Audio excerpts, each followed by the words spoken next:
You ready, Rebecca?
Okay, good afternoon. We're going to call to order the March 24, 2026 meeting of the Board of Zoning Adjustment.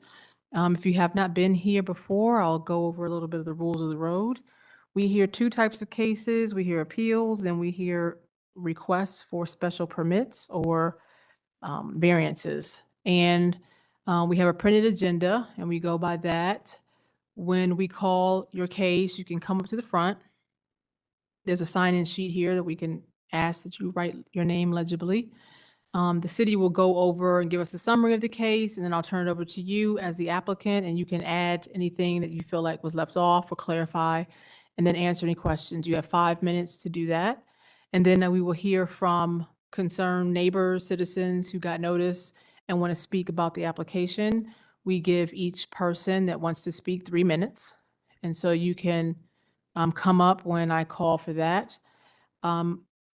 We ask that you state your name on the record and that you have been sworn in, because we are taking your testimony and your statements at your word.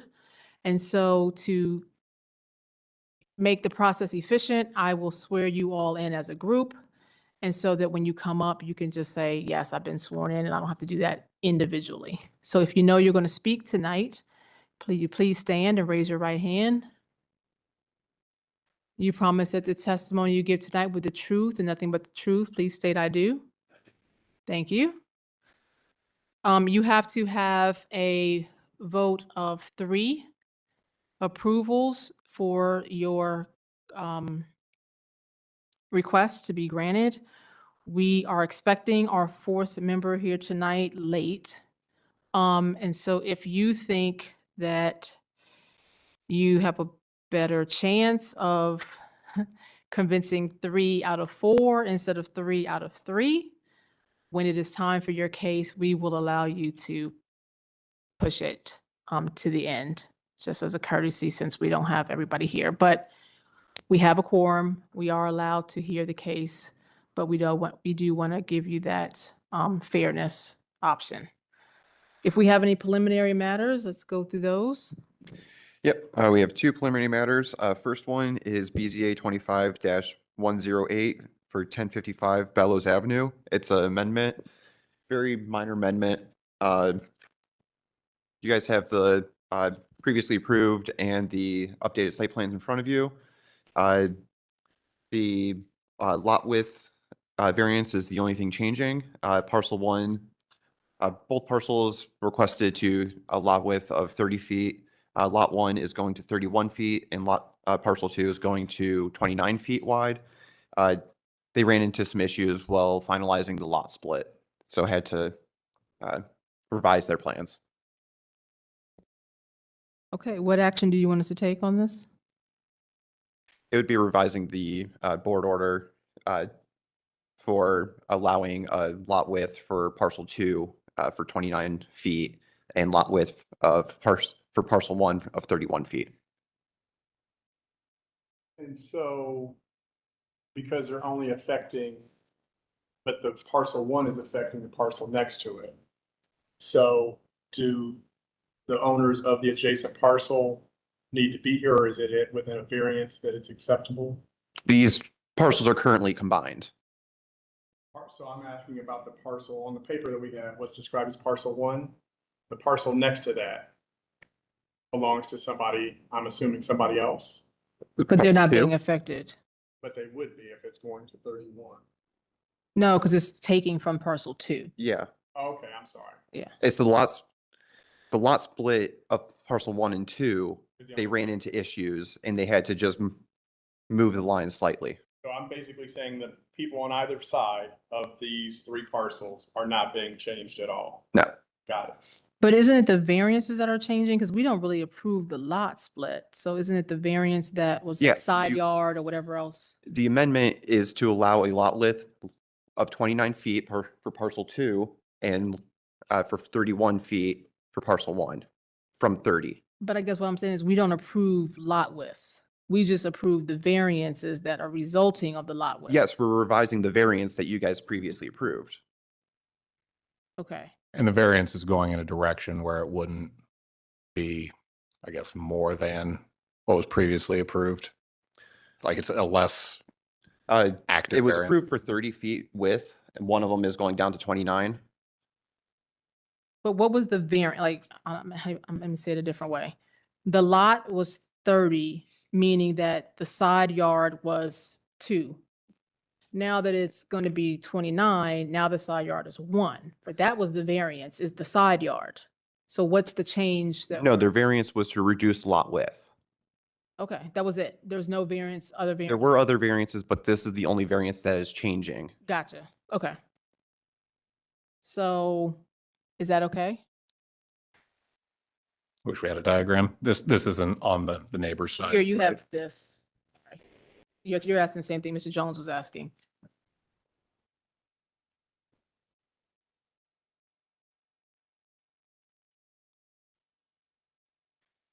Yeah, I think this is okay to proceed. It's not going to affect the neighboring Okay. parcels. Okay, so do we have a motion to accept the change to the lot split from 30 and 30 to 30 and 31 and 29? So moved. Second, Please call the roll. Ms. Engelhoff? yes. Mr. Jones? Yeah. Chair Palmer Bailey? Yes.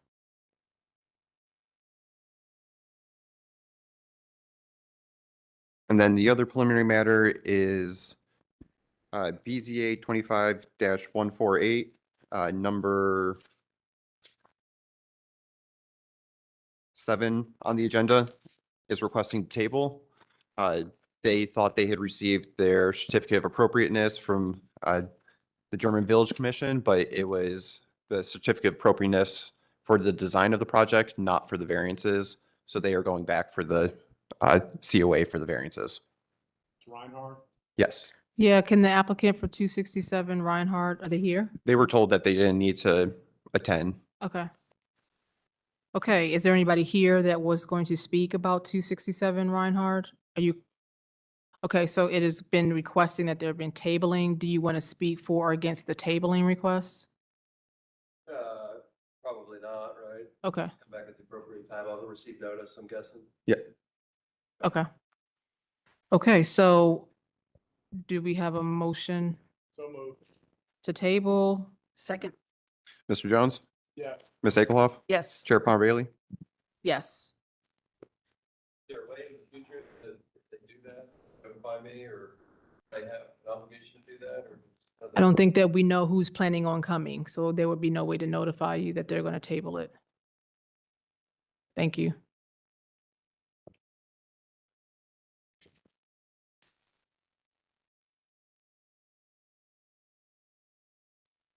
Is that it? Yep. Okay. Case number 1, 2013 to 2019 East Fifth Avenue. Will the applicant please come forward?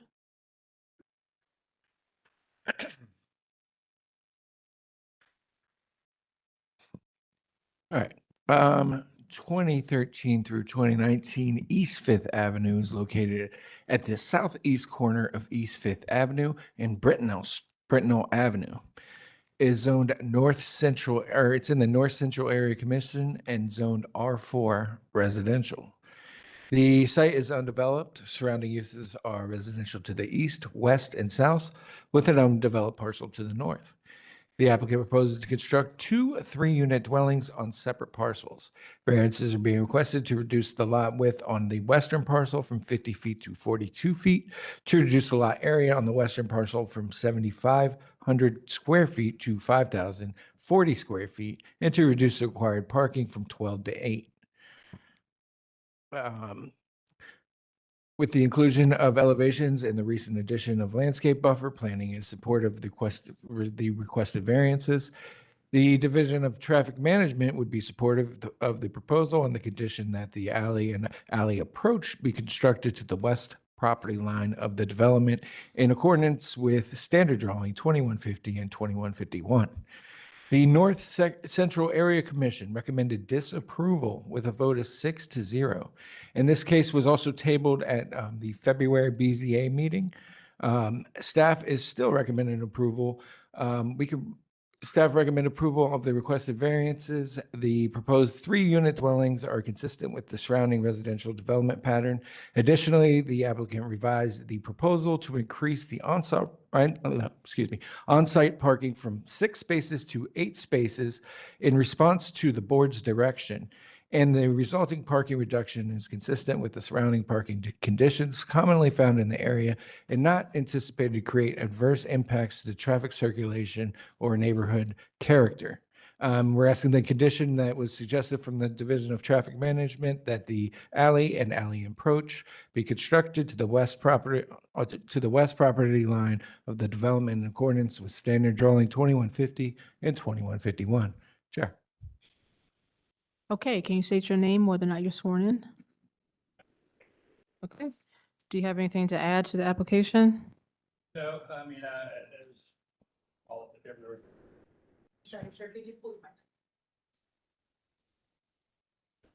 It's not on. Okay, green light, okay. Someone's phone? Okay. Go ahead. Okay, I'm Gary Dunn, and I was sworn in. Okay. At our February meeting, it was discussed, and we felt very comfortable about adding the extra parking. If you recall, we had met with the Shepherd community and had a very extended conversation with them about adding extra parking and pursued that, and felt, in fact, we're told verbally that we had their approval. At the North Central Area Commission meeting, they rescinded that, and the commission obviously voted against us, but I don't think there's any foundation for that. They indicated they felt like we needed to do a traffic study, which seems totally untoward for such a small site and such a small project. And again, they indicated that they felt like the buildings wouldn't fit on the lots. This was a conversation that we had with them at the original Shepherd meeting, where they had misunderstood how the building sat on the lot and had walked it and made their own determination, and they were incorrect. And I thought that I had convinced them of that. But nevertheless, we're here. We would have appreciated their approval. We think that there's nothing about this request that's untoward and is in keeping with the community. And we just respectfully request that you approve it. You weren't there when they walked the lot? Pardon me? You were not present when they walked the lot? They didn't tell us that they were walking the lot and didn't ask us to be there. And they just started at the wrong point. And so their measurements were incorrect. And again, I thought that they understood that once we had explained. But you met with Shepherd people, not the area commission people. Well, we've met with both. The area commission just simply would not approve they were aware of the conversation. Part of the commission was there at the Shepherd community meeting too. But yes, we went before the commission again. We've actually been before the commission 3 times now on this issue and felt like we worked through all of their concerns. So I don't remember, did you table this previously? Yeah. And what was the opinion of the board at the time? You guys thought there was room to add another parking space because he was originally asking for 6. And so he bumped it up to 8. to 4 per lot, basically. He had 3 per lot, and you guys suggested you bump it up to 6. Whatever our concern was has been alleviated in your opinion. Mhm. Okay. What was the conversation at the area commission meeting when they voted 6-0? Again, the two issues that they brought up were they felt we needed to do a traffic study Okay. and that they felt that the project, the buildings didn't fit on the site properly. Do you guys have the recommendation form in your packets? I can read it to you if you would like. Read it. BZA variance was a majority vote no, based on unusual and practical difficulties due to an irregular shape of the lot, topography, and traffic conditions. The essential character of the neighborhood would be substantially be altered, and the adjoining properties would suffer a substantial detriment as a result of the variance, is what they wrote on their disapproval recommendation. I mean, do we have, like, I don't see anything in here that has renderings that I can really understand. Yeah, I see that. I mean, there is the odd shaping of because there's a curb on one of the parcels. Well, I'm just may I address that the corner lot has a small diagonal cut on it. Mhm. I think the drawing showing the clear vision triangle is maybe impacting your thinking, but that's No, I'm thinking specifically when they say it won't fit the character of the neighborhood, that suggests that the build itself, like they've seen some rendering that says this is just too big and it's too much mass and we don't want this. And I can't see that. I don't know that I've that seen was part of our package. Yeah, I could send that.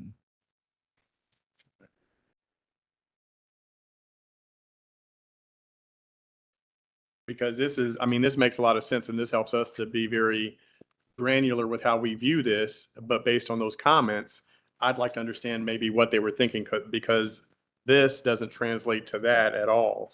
Is there somebody here from the area commission here? Okay.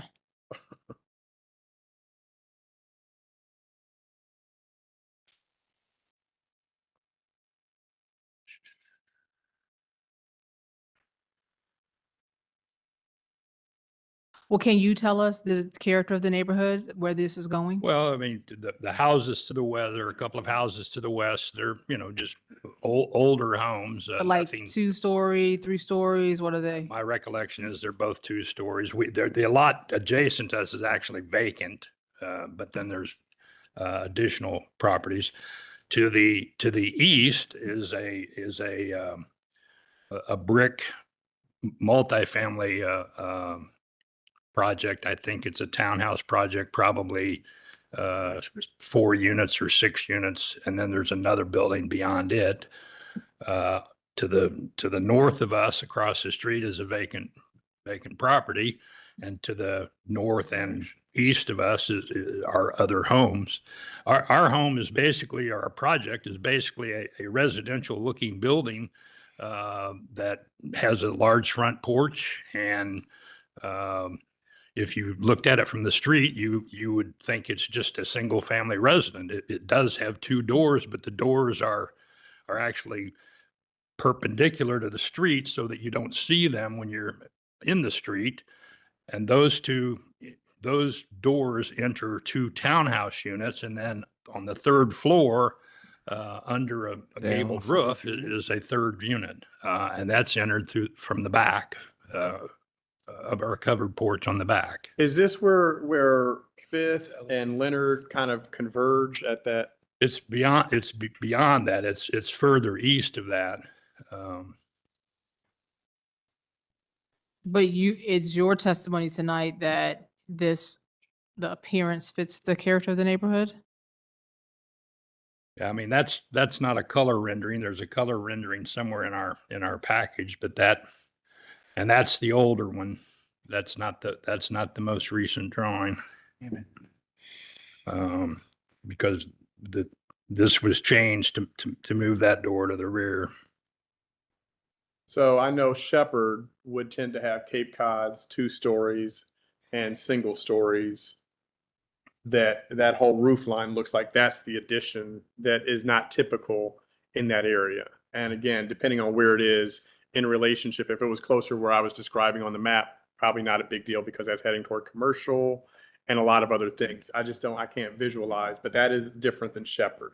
There aren't many houses that have that 3-story appearance in Shepherd. That might be where they're coming from. It wasn't, it wasn't an initial concern. They saw our renderings. They liked our rendering. At the Shepherd community meeting, we talked at length about the parking issue and really no conversation about what our building appearance was. That became the hot button at the North Mr. Area Jones, Commission. this location is about a block and a half, 2 blocks from Leonard, if that helps provide context. A picture here is the school. Fifth Avenue. Where's Nelson? Where's Nelson? Nelson's way to the right.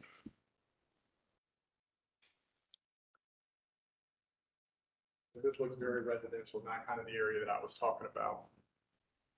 Well, again, as you can see, just to the east of us are those multifamily buildings, so they're obviously not the same character as a 1-story or a Cape Cod type of building either. Are you on the hill or down? Do you know what I'm talking about? Well, the site is approximately 3.5 feet above street level, if that's what you mean. No, I mean, from Fifth Avenue to Sunbury, it goes up towards Brittenell, I think. Oh, well, we're within 2 blocks of Leonard, so we're not, I mean, the topography slopes way to the east of us. Okay. I don't know what you want to do. I want to look at this a little bit, just to see where it is. Is there anybody here that wants to speak about this application? I want to be-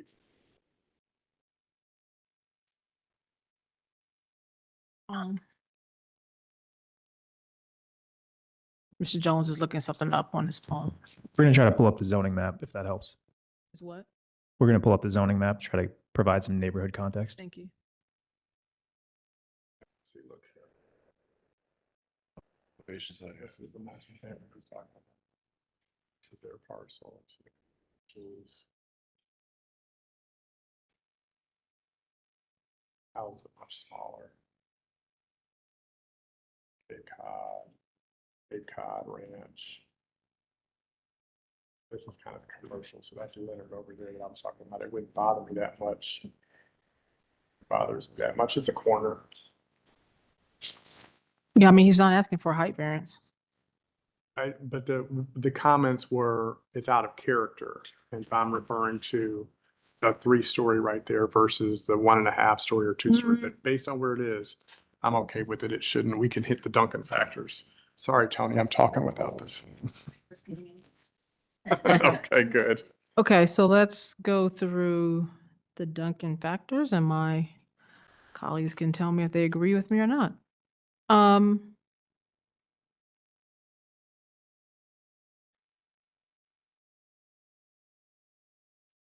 The property in question could yield a reasonable return without these variances.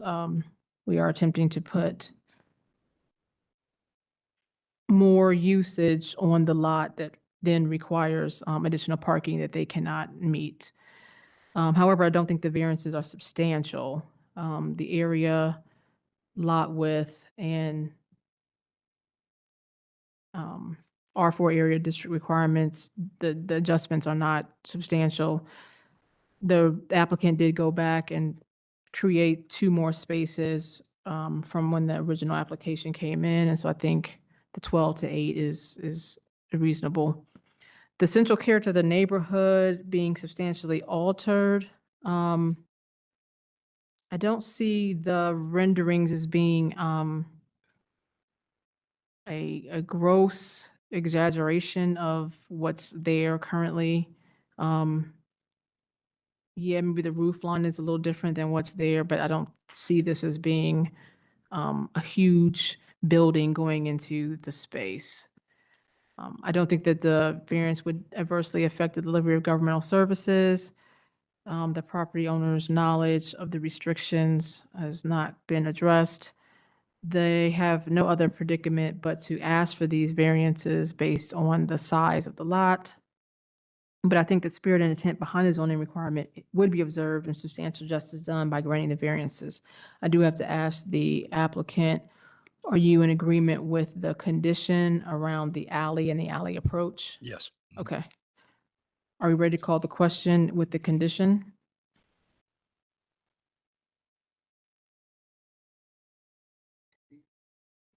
I'll call the question. Question has been called. Please call the roll.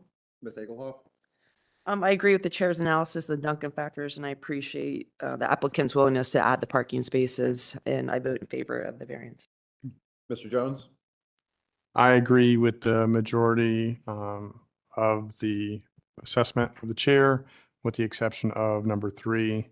I don't believe that the essential character will be substantially altered, but it will be altered based on the location being on the corner of Fifth Avenue, a major thoroughfare, and the adjacent or perpendicular street. I think that it's a good mix of both, and I don't think it would overcome my decision to overall grant the variance, so I vote yes. Chair Pond Bailey? Yes, variance is granted. Thank you. Thank you. 2482 and 2488 Deming Avenue.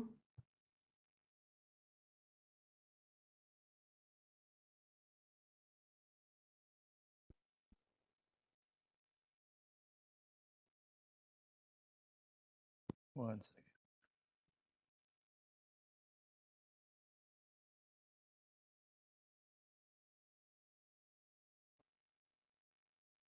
Oh, sorry. 2482, 2488 Deming Avenue, located on the east side of Deming Avenue, approximately 85 feet south of East Tompkins Street. It is zoned R2F residential and part of the University Area Commission. The 0.2 acre site is developed with 2 single-unit dwellings on the southern portion of the property and a detached garage on the northern portion of the property. Surrounding uses are a mix of single-unit and multi-unit dwellings.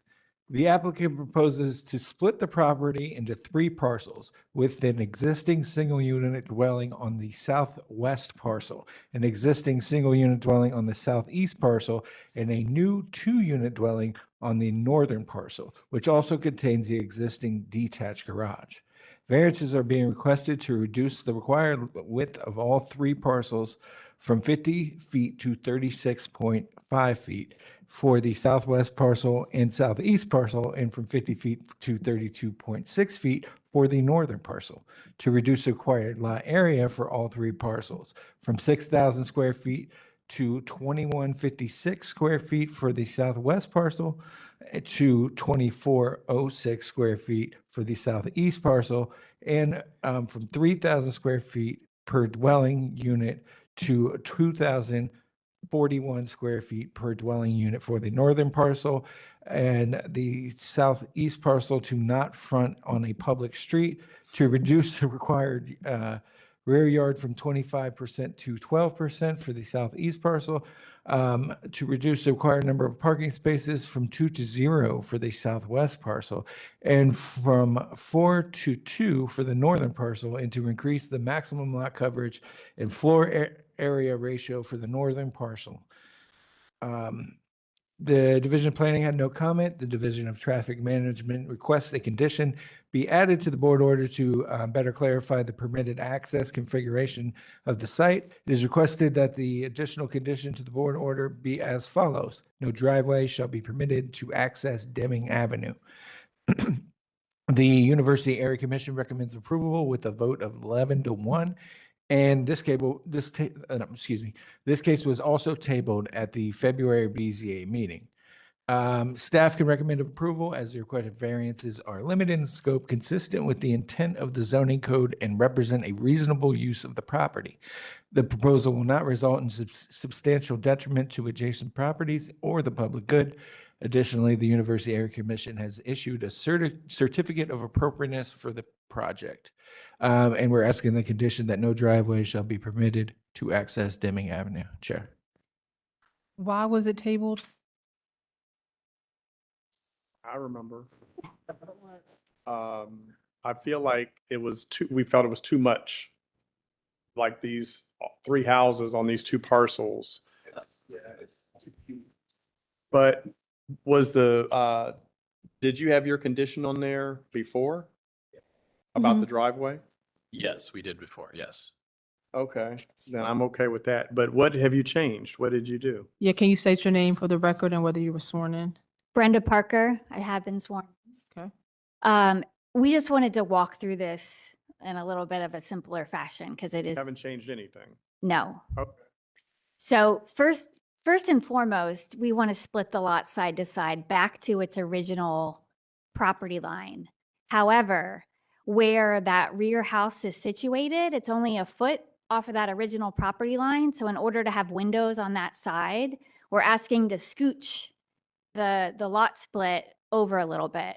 So if we were to take it back to its original lot lines, we could do that without the width and area variances. But now that we're asking to scooch it a couple feet so that we can have windows in that existing house, we need to come to request variances for the lot width and the lot area. So that's the primary goal. And then this is the owner. The next goal was just to make sense of these other 2 existing houses. And so I think that is could be up for discussion of, how that's handled. And the other 2 houses are the new house and the old house on the alley. The other 2 houses are the 2 houses front to back. On the alley. The one that One on the alley and one facing the street. Yeah, those are the existing houses there on the right side of the page. But the house on the alley side is existing, Is existing, as is the house on Deming. correct. And so, in your mind, in your professional opinion, where is this not like an ADU? You know what I mean? It's effectively an ADU right now, right? Yes, with a house at the front and a house at the back. Mm-hmm. And so ADUs are permissible. Mm-hmm. So how do you not fit into the parameters to make that okay? Is it because it's existing and not new construction, or? I think the intent, the hope was that he could sell these, like each of the parcels That's what threw individually. me off before. Yeah, that's where. Just, yeah, the ability to treat So can them. you state your name, whether you're sworn? Sam Darlin, yes, so Okay, sworn in. Thank you. Yeah, I guess just the ability to have flexibility at some point and to treat them as 2 individual houses, which is, I believe, how they were constructed. The back's house was built in 1900, and then they built the front house in 1920. So it's not like the back house is an ADU of the front houses. I guess it would be kind of the reverse of that, the way that they constructed it, but just to have the ability to treat them as separate properties, which is kind of how when I bought it, from what the tenants had told me, the landlord was treating it anyway. He kind of drew an imaginary line in the dirt and said, this is your half of the property. This is your, just to avoid any kind of bickerments between the 2 tenants. And you can do that when you own the entire thing. Right. But when you take that out, when you take that ownership out and you separate it, now you've basically said the 2 spaces that were deficient, in theory, belong to this alley house. And now you have this separate house that you're selling. It's a little problematic, and I personally don't feel comfortable setting that kind of precedent. We do a lot of lot splits. We do a lot of density on lots in urban neighborhoods. But to put this into effectively 3 different, taking 2 parcels, what could be 2 parcels, into 3, that is just a bit extreme, especially since you're not providing parking, in my opinion. I don't know how my colleagues feel about it. Would it? So yeah, we're not providing parking, but we're also not changing the parking setup at all.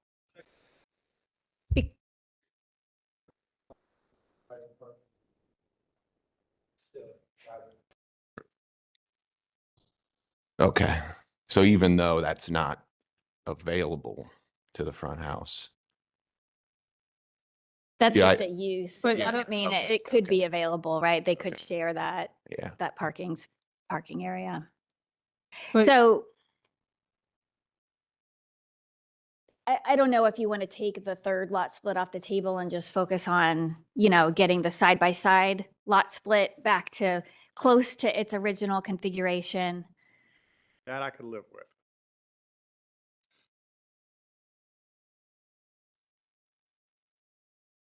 Are you good with that? I think so. Sounds good. Unless somebody, a fourth person comes in here, that's how it has to be. I guess my question is on this condition, no driveway shall be permitted to access Deming Avenue. What is this being shown?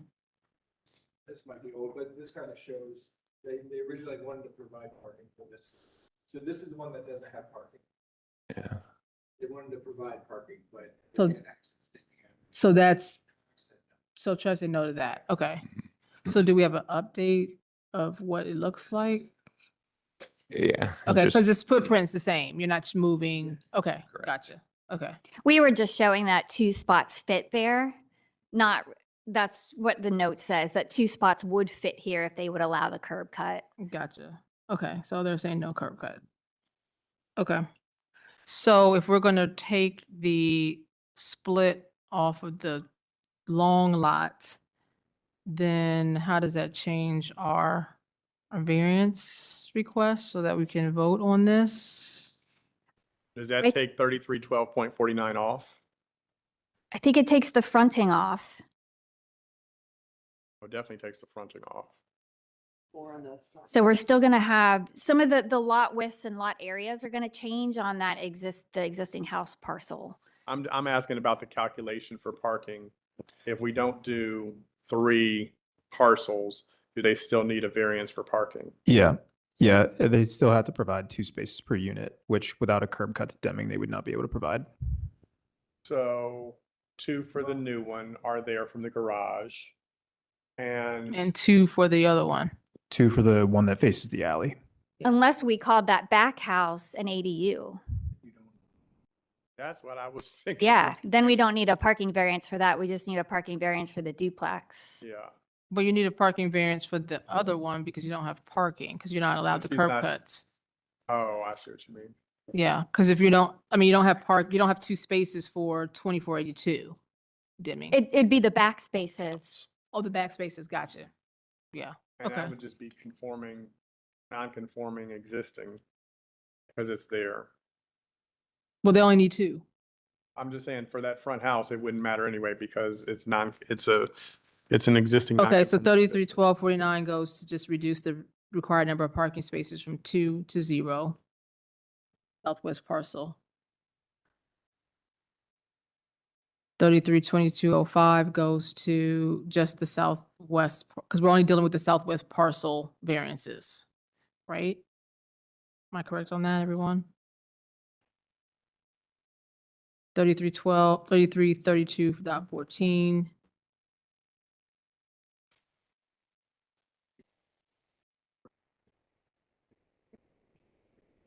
Can we do a general vote that says we approve the variances related to the southwest? He's parcel? saying he'll figure out the numbers and bring them back up. Well, but we got to vote on it. We could put it aside for a minute They until have they. to, but they have to leave. I mean, we have to. Oh, no. I mean, I'm of the opinion, I want some real numbers. I don't want to say general anything. So if we could not table, but, let them work up these numbers. We can go on hold. What if we were to stamp this site plan with the understanding that there would just be a split down the middle and not front to back? I have with that, is it the driveway still there? And They it's don't like- want it, they don't want it down the middle. They want the That's fair. extra It's space. scooched because over. they Want the Y- scooch over. We want to keep windows on that Yeah. house. Okay. Okay. Thank you. So do you have to say it's suspended or does it Do we have matter? a motion to do that, or we just can do it? Chair, I think Chair, you can just declare it. Okay. On so just hold Declare until on hold later in in the this meeting. case until we come back with the revised numbers. Thank you. Moving on to 4255 North High Street.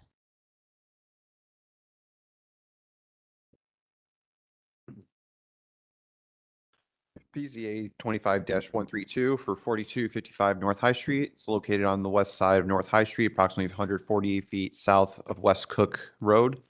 It's located in the Clintonville Area Commission and zoned UGN1, Urban General District. The 0.26 acre site is developed with a vacant building and with a drive-through and associate parking lot, as well as a billboard which sits on top of the existing building.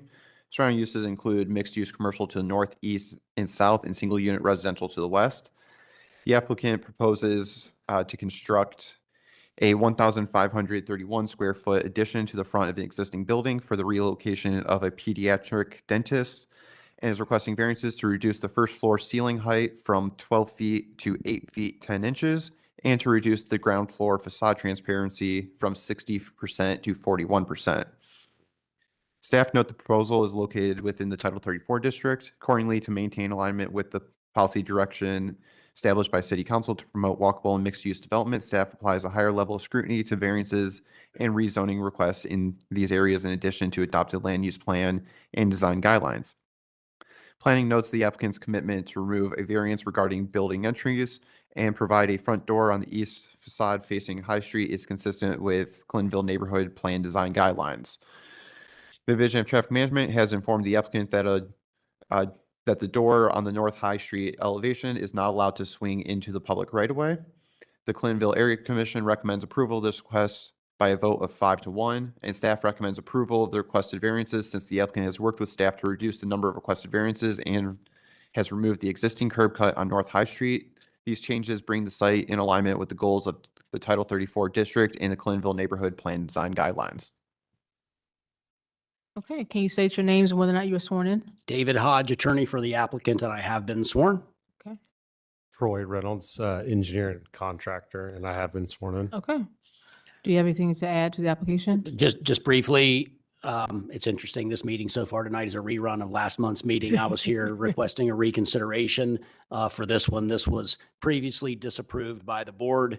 The property owner and the design professionals have gone back to the drawing board to address the issues that resulted in the board's disapproval. There was a pretty significant objection from traffic management related to an access point out to High Street that has now been removed. The architectural team, design team and the property owner have also committed to do a door on the front facade of the building. This is a pediatric dentist office. It's an addition to the front of that building. So a little bit of a complicated site, but here with Clintonville Area Commission recommendation, as you heard from staff, and also feel that this applicant has been responsive and addressed the issues resulting in a previous disapproval. So with that, we'll do our best to answer any questions, but respectfully request approval of the remaining modified variances. Do you have any questions for the applicant? Is there anybody here that wants to speak about this application? Okay. The property in question could and has yielded a reasonable return without the variances. However, the variances do not appear to be substantial relating to the facade and the height, primarily because of the district that it's in, Urban General District. I don't think the essential character of the neighborhood would be substantially altered. Quite the opposite. This would be the existing character. The variance would not adversely affect the delivery of government services. The owner's prior knowledge of the zoning restrictions was not addressed. But I think that the owner has no other way to obviate their issues other than requesting this variance, and thus the spirit and intent behind the zoning requirement would be observed and substantial justice done by granting the variance. Are we ready to call the question? There are no conditions. Chair Palmer Bailey, the traffic management did have one condition about the way the door swings, and we agree to that condition. It wasn't a condition, it was just a general comment for your guys' information. All right, we're meeting it.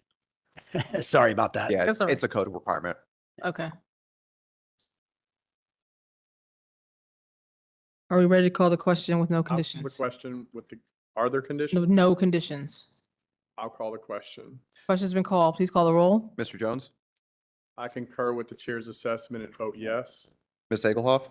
Yeah, I appreciate the applicant's revisions made based on our previous ruling and agree with the chair's analysis of the Duncan factors and vote in favor.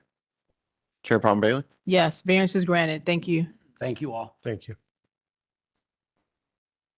3998 Grand Bend Drive.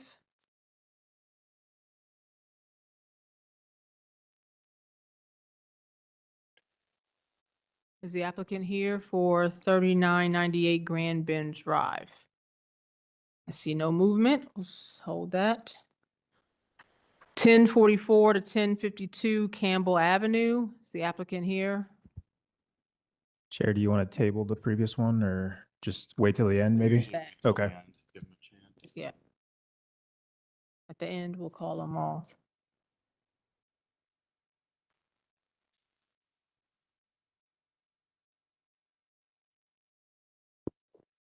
All right, this is me too, so that works. 1044 to 1052 Campbell Avenue is located on the north side of Campbell Avenue, approximately 70 feet west of Dakota Avenue. As part of the Franklinton Area Commission, an existing zoning is R4 residential district. The 0.22 acre site consists of 3 parcels. The westernmost parcel is developed with a single unit dwelling and an ADU at the rear of the parcel. Middle parcel is developed with a shed, and the easternmost parcel is developed with a garage.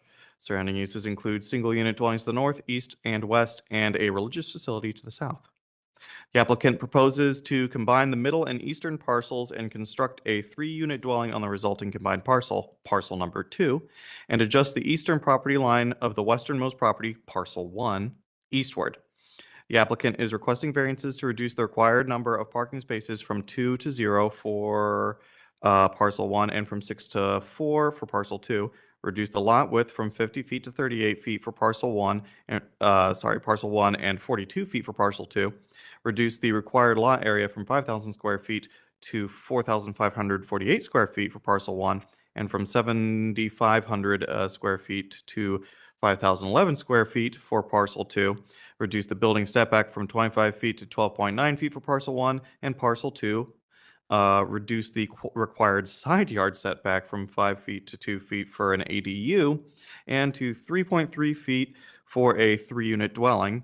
Reduce the required side yard setback from 3 feet to 0.9 feet for parcel 1 and reduce the combined side yards from 8.4 feet to 6.6 feet for a 3-unit dwelling. Planning has no comment on the proposed variances, and with the proposed building construction, a sidewalk will be required to be constructed along Campbell Avenue frontage of the proposed parcel number 2 per the Department of Public Service sidewalk and shared use path requirements, rules, and regulations. So says the Division of Traffic Management. Franklinton Area Commission has recommended approval of the requested variances, voting 7-2 for the parking reduction for parcel 2 and 8-1 for the parking reduction for parcel 1, and then 9-0 for all other variances. City Department's recommendation is likewise that of approval. Staff recommends approval as the variances would allow a project that does not introduce an incompatible use to the neighborhood. Chair. Say that last part again. Staff recommends approval as the variances would allow a project that does not introduce an incompatible use to the neighborhood in terms of the number of units being presented as well as the ADU. Okay, thank you. I have a question for staff really quick. Yes. Has it become custom that we don't see renderings for houses? Because this is literally just a massing. They're not required in residential districts. Sometimes planning will request them. In this case, planning hasn't made comments. For all Title 34 districts, renderings are required to show compliance with code. But for our ordinary Title 33, this is zoned to R4. Renderings wouldn't be required for zoning clearance. Well, while they may not be required, we've always had renderings. Yeah, planning generally requests them, but they made no comments on this application. And planning is a combination of you and them and. Planning is its own. It's a separate division within the Department of Development. Okay, because compatibility, for example, it's difficult for us to say what's compatible if we can't see it. And we have to say that according to these Duncan factors.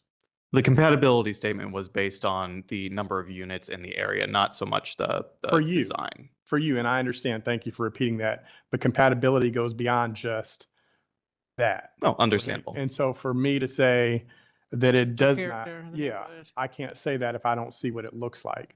And while I recognize that these boxes represent the dimensions, et cetera, they don't show me what it is. And historically, we've always had renderings that we could see it, Mhm. and our architect who sits on this board could say, oh, can't you do this or can't you do that? And it's a little problematic for me. I don't know about my colleagues, but I'd like to see that restored because I don't know what this is going to look like at all.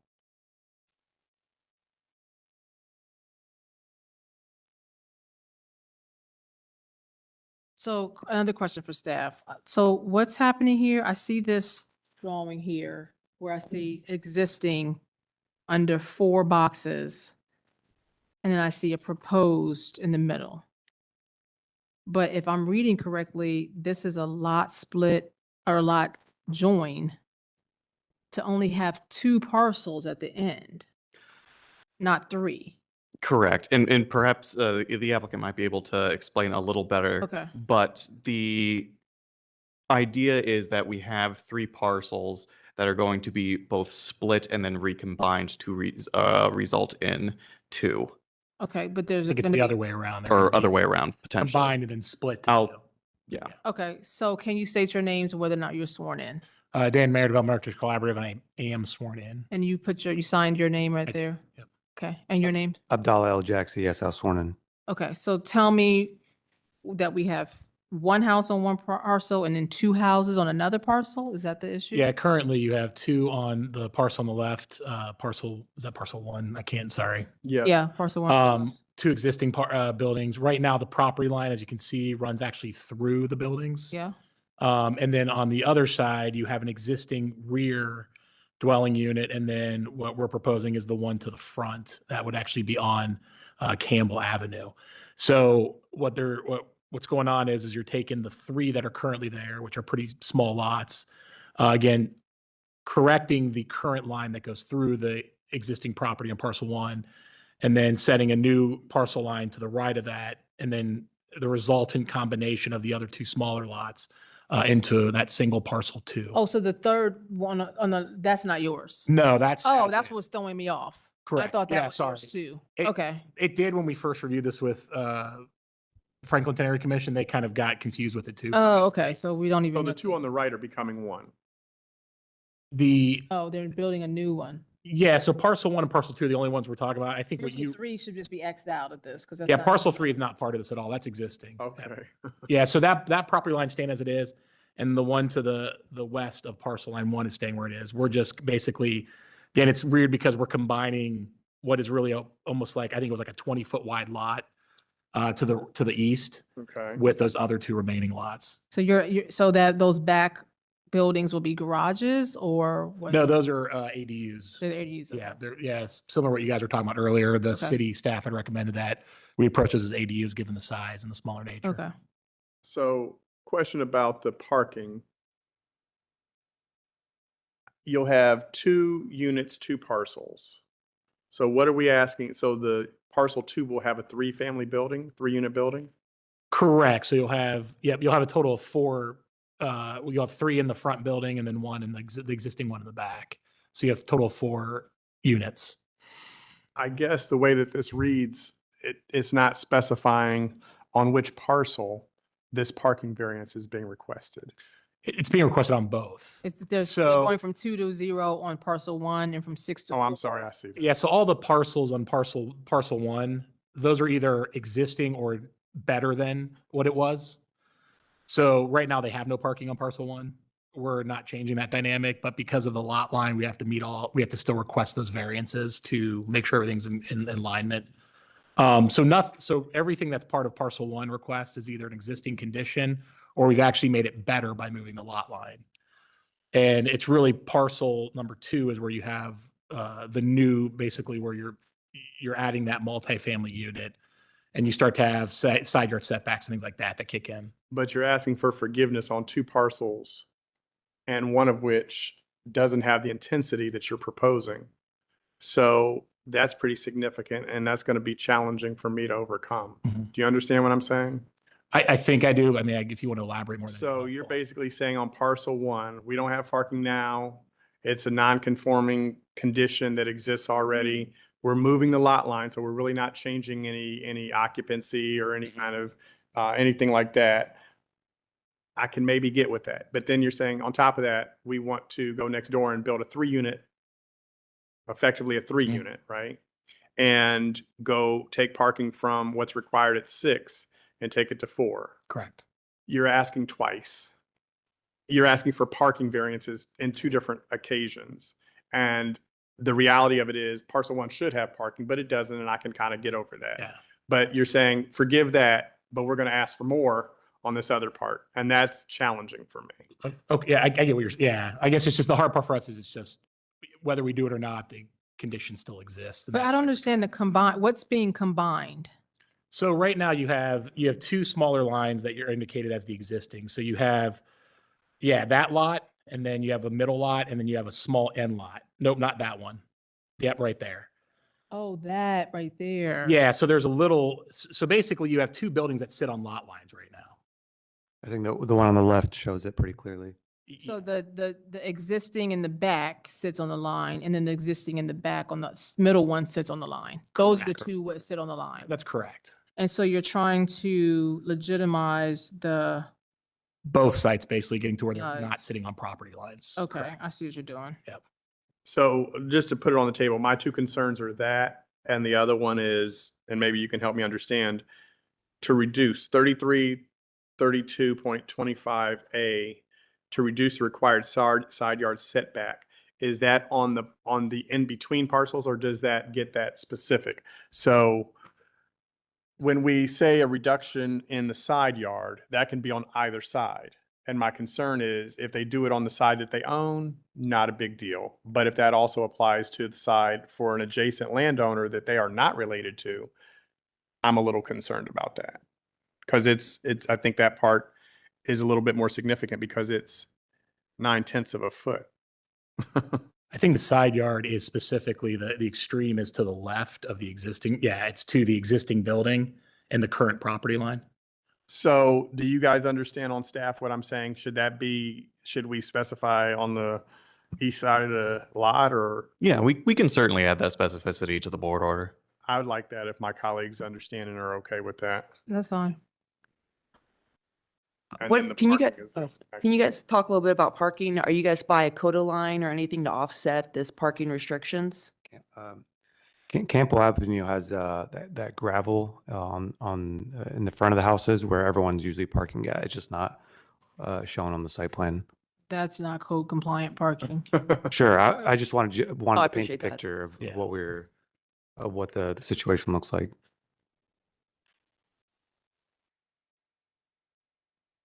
That was being shown on the pictures on this?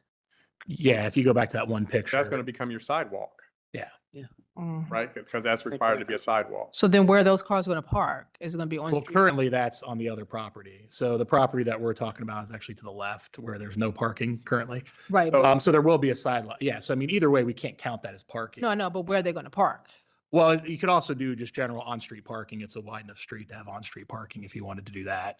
Because that setback of that sidewalk is off the property line, which we show in our plans, which is just the one strip in front of the proposed new construction. So four spaces would have to be parked in front of the two houses. Dan, Well, no, the four spaces are on the No, no, site. But you're Two missing, spaces. but you're missing four. I'm missing two. 2 to 0 and 6 Oh. to 4. Sorry, yes, on both properties. So you got 4 spaces that need to be parked in front of 2 houses. Correct. Dan, could you, could you confirm whether or not street parking is allowed on Campbell? I can, looking at street view pictures here, it appears there is parking permissible on Campbell. There are at least, there's no apparent, no parking signs on the north side. There is, the south side. There may be some, looks like there is an ADA parking space adjacent to the church across the street, but then I don't see any other parking restrictions. Is that the street we're looking at right here? That looks like a single lane. No? No, it's two-way traffic. Huh? It's two-way traffic. No, no, I mean, each side looks like one car can pass through. Like there would be no place to park if cars are passing through. Is that what you're asking, traffic? Oh, okay. Yeah, so it, I mean, I'm just looking at the parking. It does not appear that there's any parking restrictions, and it does appear that the general usage of that area, there is up and down that section of Campbell, people are using areas off the road for parking, off of the pavement. It appears that is happening in the area, whether, and there does not appear to be specific parking restrictions that are present out there. Right, because it's overlooked.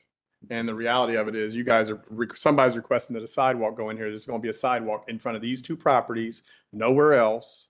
And people are going to be parking on either side of it in gravel, to your point. And if you're going to require that we put in a sidewalk and begin to make this right, we need to presume that the whole street's going to be made right at some point.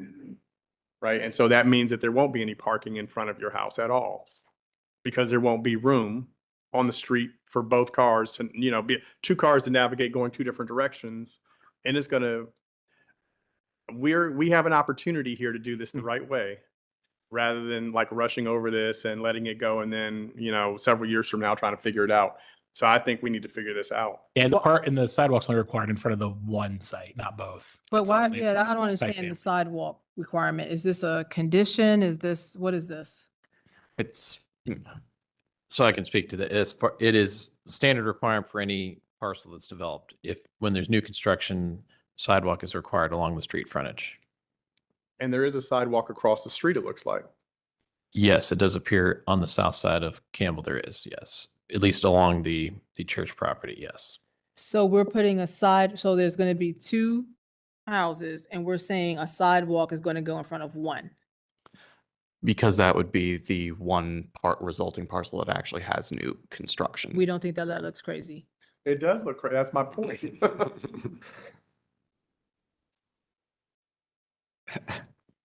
I mean, we're quoting the requirement. Now, the applicant may request an exemption. We do have a sidewalk construction exemption process in cases where it may not make sense, but that would have to go through a separate process. Okay. Is there anybody here to speak about this application? Do we have any other questions for the board? It seems like, Mr. Jones, you weren't resolved. I mean, I don't know how I can, all of these unknown variables about sidewalks and exemptions, and I can't fairly adjudicate this. It does seem like we would be basing our vote on the parking on your testimony and the pictures that show parking is happening in front of the house. But we also have to reconcile with this rule that says a sidewalk has to go in front of that house, which means you can't park there. And so we're really legitimately questioning, where are the people going to park?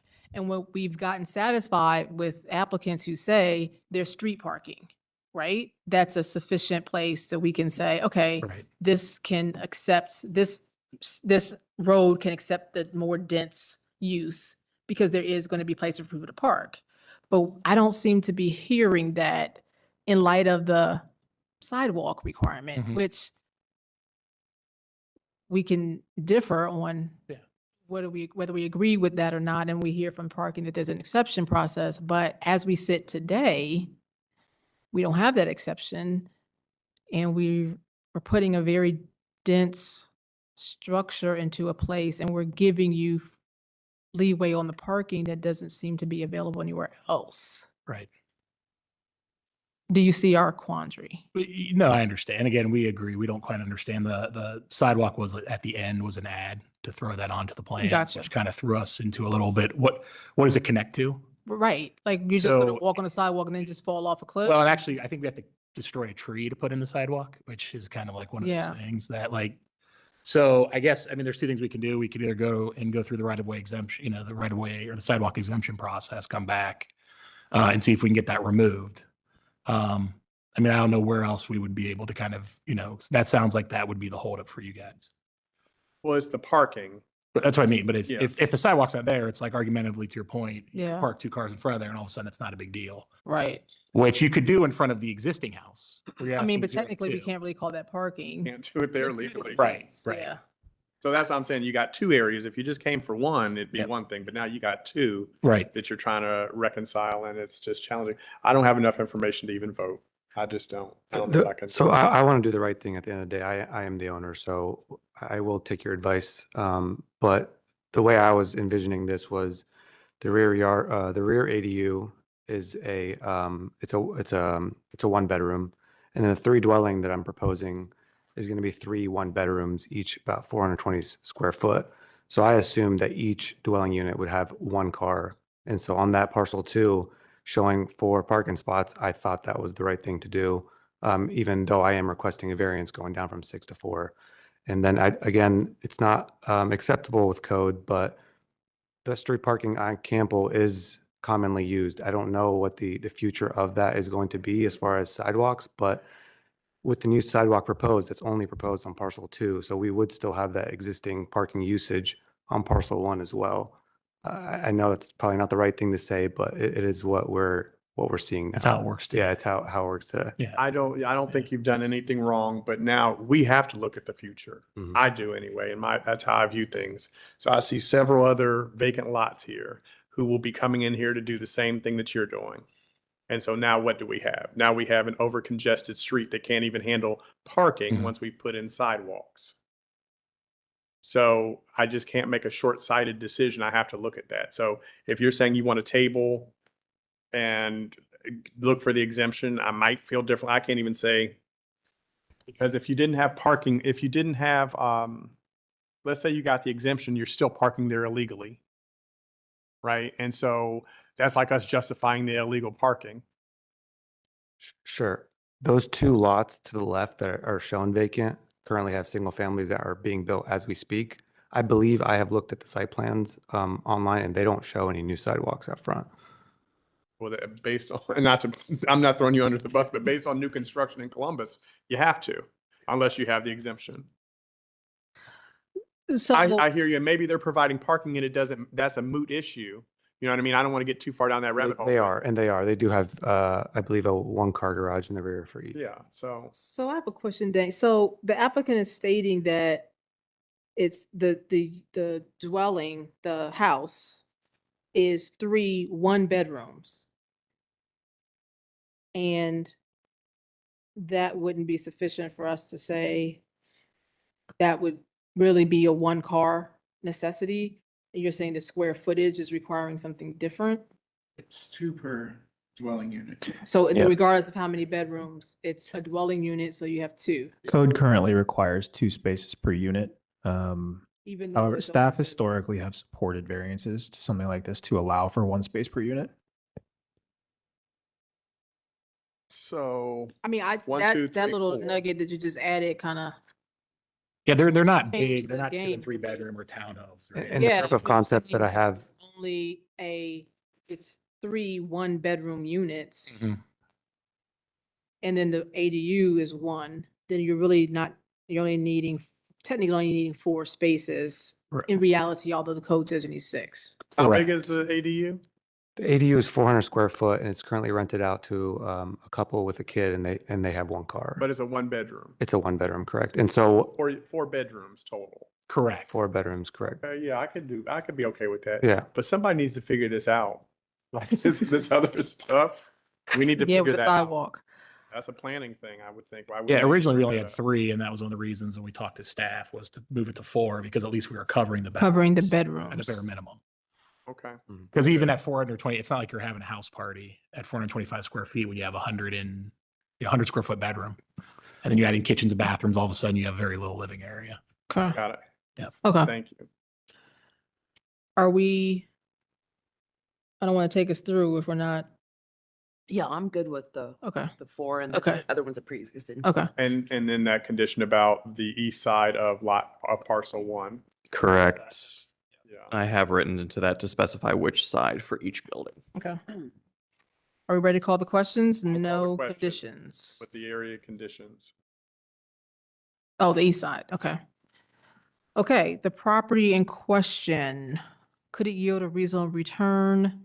Yes, the parcel was acting as a house, and this lot split joinder thing, I think is extra, but doesn't affect the return. The variances, are not substantial considering the lot lines were drawn through existing buildings, and so there had to be moved. And so with those movements of the lot lines, created the various variance requests, but I don't think that they're substantial. The essential character of the neighborhood would not be substantially altered. The variances would not adversely affect the delivery of governmental services. The property owner's purchase of the property with knowledge of the zoning restrictions was not mentioned. The predicament, I think, could not be obviated through some other method. I think that the applicant has done a good job to address the parking relative to the number of units that are on the second parcel, and has provided what we agree to be reasonable accommodation for what's there. The spirit and intent behind the zoning requirements, I think, would be observed and substantial justice done by granting these variances. Are we ready to? I'll call the question. Oh, I called it already. I know, he was kind of, Ms. Egelhoff? call the roll. I agree with the chair's analysis of Duncan factors and vote yes. Mr. Jones? I too agree with the chair's analysis and would also add that my variation from parking is based on the number of occupiable units being 4, not just being a 3-family building and an ADU. And I vote yes. Chair Palmer Bailey? Yes, variances granted. Thank you. Thank you. Thank you. Are we ready to go back to, okay. Oh, thank you. Which one, down here or this? First. Top ones are staying. This all need to stay. This is the revised list, basically. So all of these. All of these, okay. 2482 and 2488 Deming, recalling that case up to go through the new variance list. Do you want me to read them off? Well, They the are first, quite first substantial. question is, Mr. Weltley, do you want to participate? In this case, this was case number 2, and the applicant worked with the planner to work out some variances. If so, we might need to repeat some things that we discussed earlier, but I don't think that would take too long. So it's, I'm fine recusing myself unless the board needs me. I don't think we need you. I don't think we okay. do. We'll plan on Weltley not voting for this case, but if circumstances change, we can add more to the record. Okay. So it looks like we have a whole page. So I don't know how we put these in the record.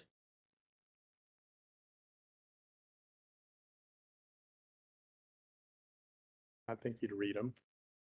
The top ones relate to the, Yeah, I think maybe what would be easiest is we go to number 2 on the agenda, and Adam, if you can just recite what has changed. First of all, let me ask, is nothing's getting bigger, right? Great. Everything from the proposed duplex, that's everything that's remaining. And that would be for 2486, 2488, variance to reduce the required lot width from 50 feet to 32.6 feet, to reduce the lot size from 6,000 to 4,083 square feet, to reduce the quantity of parking spaces from 4 to 2, to reduce the minimum side yard from 5 feet to 3.5 feet, to increase the maximum lot coverage from 25% to 28%, and to increase the maximum floor area ratio from 0.4 to 0.95. And this is for the other lot with the 2 units on it, the 2 existing. This is all to now just to conform existing conditions. to reduce the required lot width for from 50 feet to 36.5 feet, to reduce the lot size from 6,000 to 4,562, to reduce the minimum side yard from 3 feet to 2 feet 6 inches, and to reduce the maximum lot coverage from 11,040 to 15 or to 34. Or just, am I saying this right? Did I say that? I get the wrong? Increase maximum lot coverage. Yeah. From, yeah, we're increasing, I'm sorry, from 11,040 to 1567, which is 34%. And that's the updated list. I have a question on the side yard setback. Maybe I'm overlooking this, but I don't see that on the original agenda. Is that an additional variance, or am I just missing something? So this is request for variance 3332.26, minimum side yard to reduce from 3 feet to 2 feet 6 inches. Yeah, I don't have that on here, on the original.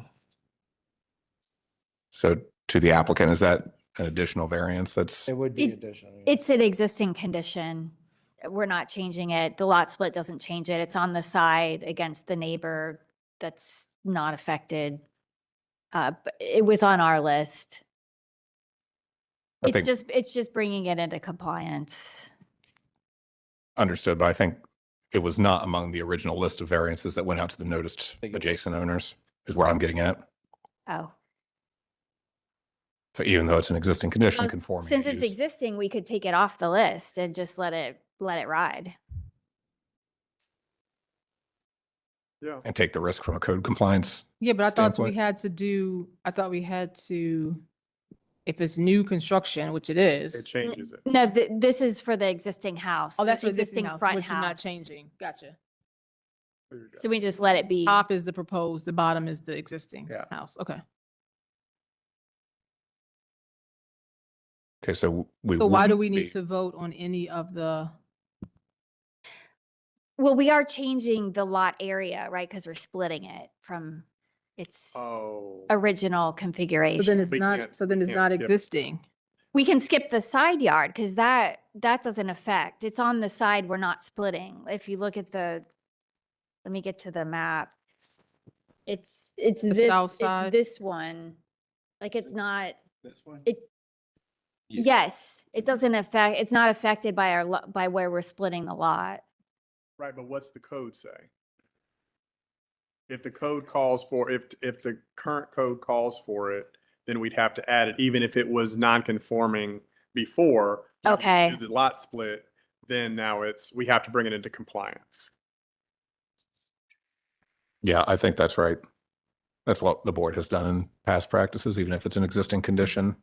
That is an existing. New construction would need the variance, so I'm hearing what we need is maybe another tabling and notices. Even though that's probably not what is preferred. Don't be mad at us. But let me ask the question differently.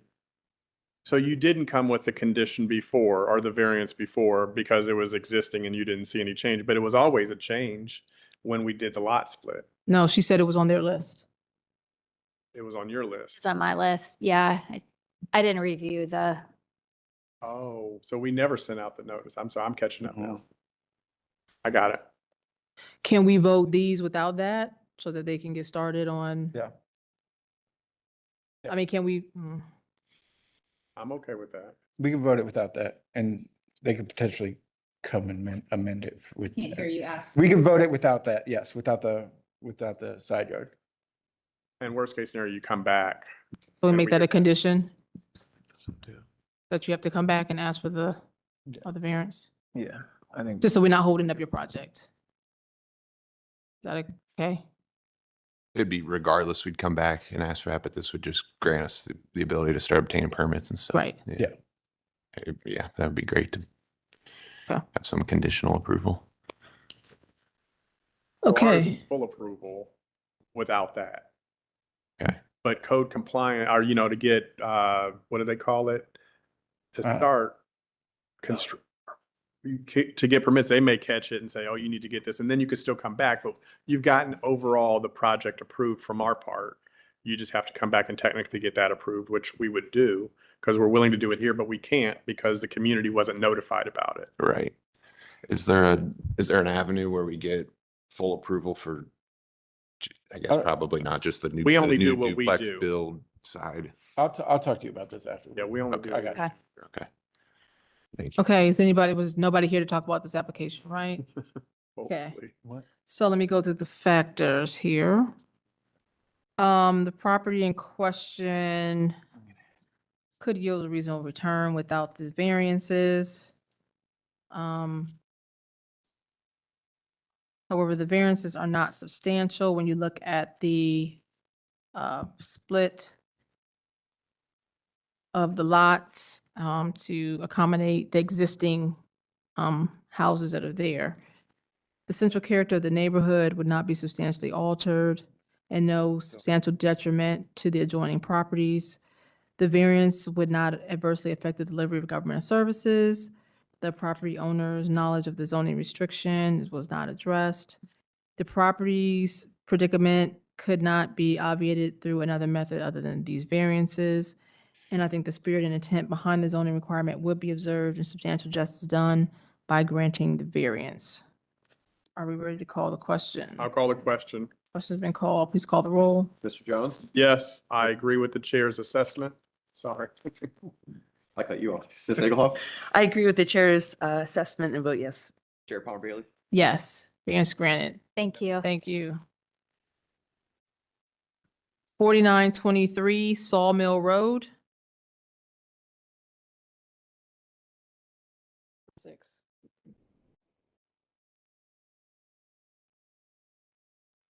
Skipped.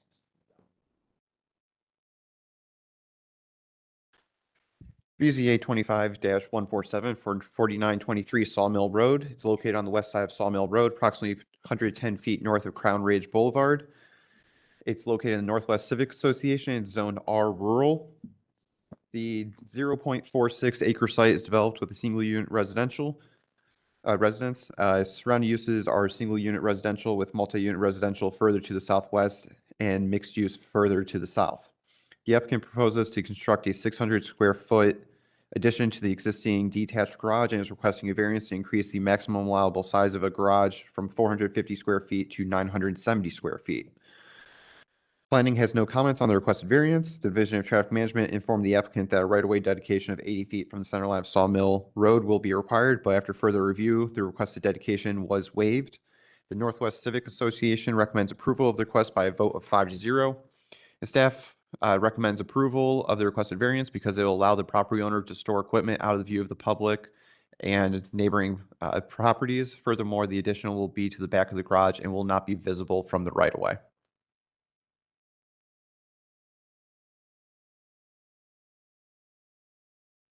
Can you state your names, whether or not you were sworn in? Rick Watts. Yes, I have been. Eric Haller, no, I haven't been. Okay, can you raise your right hand? You promise that the testimony you give tonight will be the truth and nothing but the truth. Please state I do. I do. Okay. Who's going to speak on this? Go ahead. So, we applied for a variance for this garage addition. As you could, on the previous pictures, it showed where, he has a small two-car garage set back behind his house, and there were, his personal vehicles and a trailer and a few other things that were in the driveway, which, limits the amount of people being able to visit him. But in the garage he has now, he has UTVs, razors, and his side-by-sides are stored in there, which he can't park his personal vehicles in there. And so the reason for the addition is to allow him to park them in the back part of the garage so that he can put his personal vehicles in there. How big is the house? It's a pretty small ranch. I think it was 975 square feet maybe or something like that. So you're proposing to build a garage that's going to be 970 square feet, house that's 900 something square Correct, feet? yeah. Don't we need a variance for that too? The existing house is 975. But don't we need I thought it had to be, you couldn't have a building that was more than 75% of. That's what this variance is for.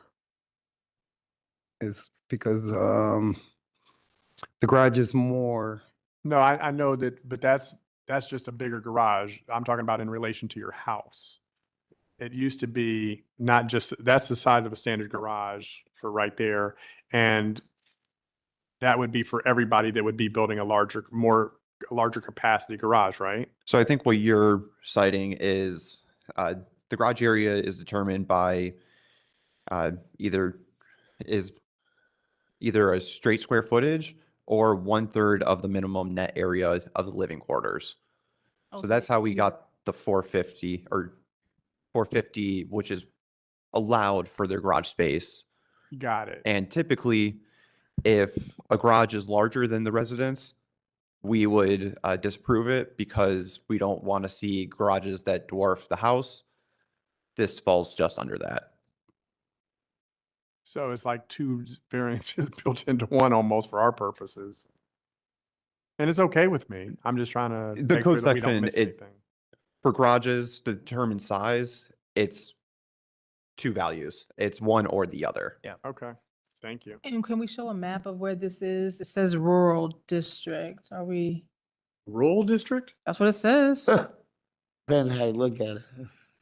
When a property is brought into the city and is not rezoned, it comes in as rural. That's what I wanted to see, if it's really, this doesn't really look like rural. No, it just hasn't been rezoned. It's off Sawmill by Bethel, just on past the bowling alley there by Case. Maybe it was in a Road. township or something. I just, And so the garage that is already there, we're just gonna be Adding to the building back. on the back side of it. You can't even see it from Sawmill Road. I'm Yeah, good. it's been zoned this way since 1973. Some people like bigger houses. I just want a bigger toy barn. Toy garage, I guess. It's it is, I mean, we don't not a barn. usually vote for these because of size. You're right. But I, I mean, only in cases where there's a barn and there's out and there's plenty of acres but this is not that. It's not a barn. I apologize. No, I'm talking about just the, what it's sitting on, the land that it's sitting on. This is not a large acreage site. This is not in the middle of nowhere with no neighbors. This is right in a residence. we've made I'm sorry, go ahead. Go. I'm here really this variance, but I'm also trying to figure out, you all are gonna change the zoning on, I got a neighbor down, there's 7 houses down through there. And I was just curious if anybody here knew, damn it, I thought I turned that off. If anybody here knew, what the heck they were planning on doing with those houses. This board is not a part of the decision process of the zone-in rezoning. Yeah, I'm just first time I've been able to really talk to anybody alive to know. I don't even know what was gonna happen with my property. And I'm asking yeah. you to do something with it. We can get don't you in know contact with the, what you wanna do with it. we can get you in contact with the zone-in team. I guess as I looked at it, so thank you for pointing out my inconsistent approach. I guess I looked at it in a very borderline inappropriate way. I see the gentleman with the cane. I know we've made exceptions for people that might have mobility issues to be able to do certain things, and that's a mitigating factor for me. Also bringing things out of the view, which was part of this. I don't know if it was a code enforcement order, but being able to accommodate getting things. That's not it, is it? That's it. That is it. That's the garage. That's not the house in the garage. That's the garage. I thought you were adding to the back of the garage. That is the back of the garage. The light gray is the existing garage. The darker gray is the proposed addition. So there's a garage door gonna be put on the side of it going down so that he can come in through the side with those razors. That looks like a different roof pitch and everything. No, it's So his garage that's there now runs this way. And the easiest way to add on to it would be to come this way off of it, which is, it's a little deceiving looking, but Yeah, that's not what I saw in what you just did. That I see different roof lines here. Does anybody else in the neighborhood have large garages like this? Well, there's down the street a little ways, there's a whole storage facility. a historic place. We're talking about Residential. A house. I know, I understand. I'm just, Some of the houses are bigger than his and they have larger garages, yes. yes.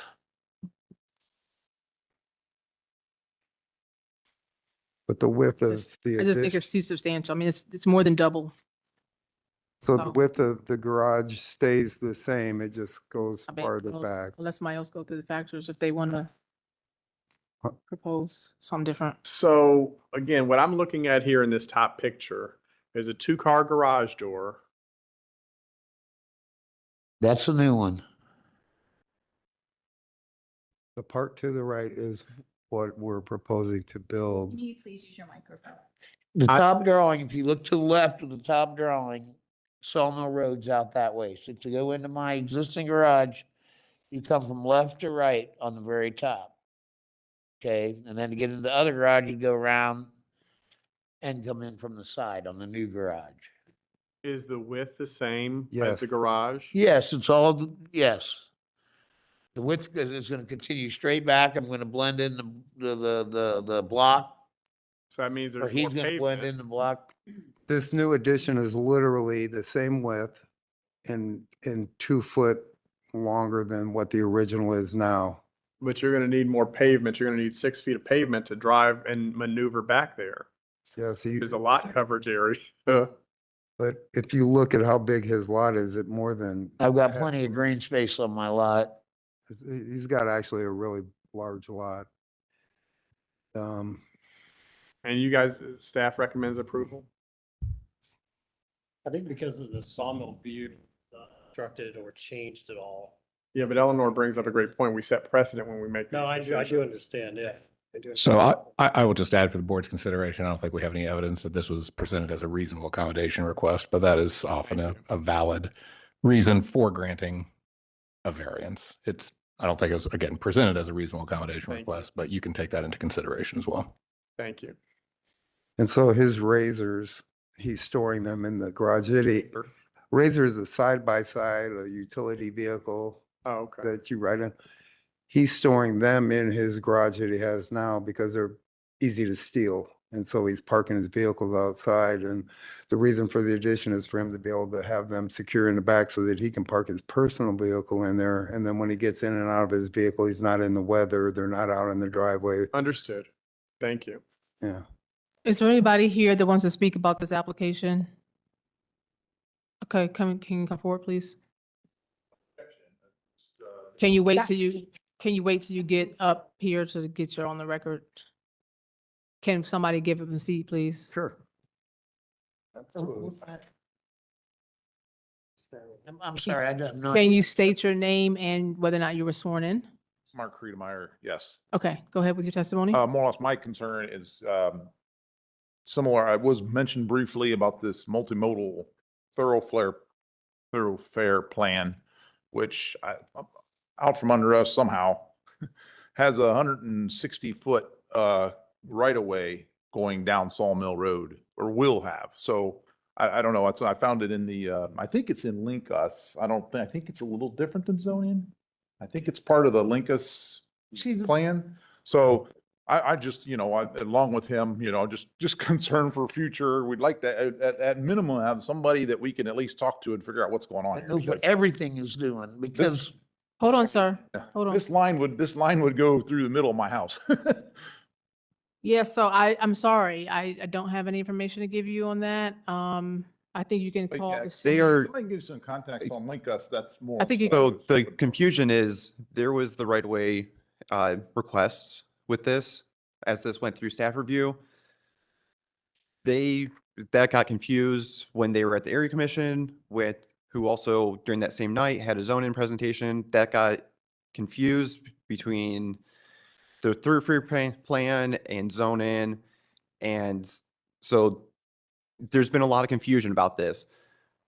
When you apply for a variance, then that is the city's opportunity to get right away. And we look at our thoroughfare plan that our plans for these areas. Sawmill is a large road, so we have these plans set out. So we look at if we're going to need to widen the right of way and make improvements to the roadway during that time, or if the plan has any updates for that, then right-of-way dedication is submitted to traffic, who then review it against those plans to see if that right-of-way is needed. And if so, the right-of-way would then be requested to be dedicated.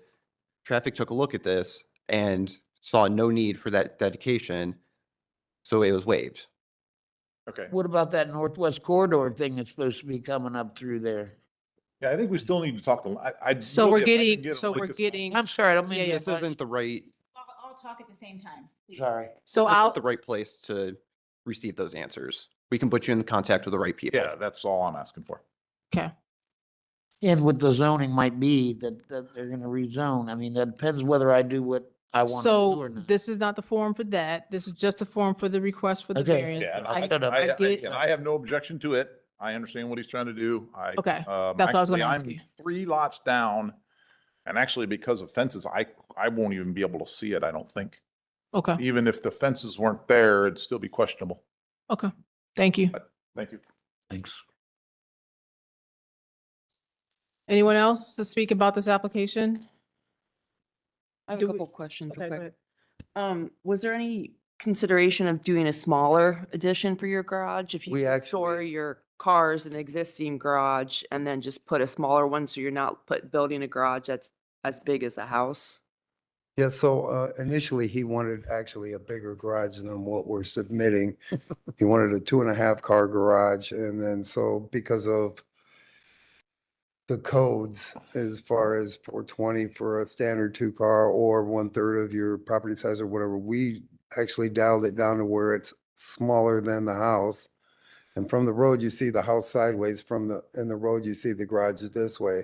Yeah. So his house is 30, 40 feet wide from the road. This is only 20 feet wide, and you can't see what we're putting on behind it, so. Yeah, no, I appreciate you guys have done far as everything go- possible to angle it correctly, so you don't, to minimize the appearance, but you're still talking about 970 compared to 975, which is Right, pretty but, comfortable.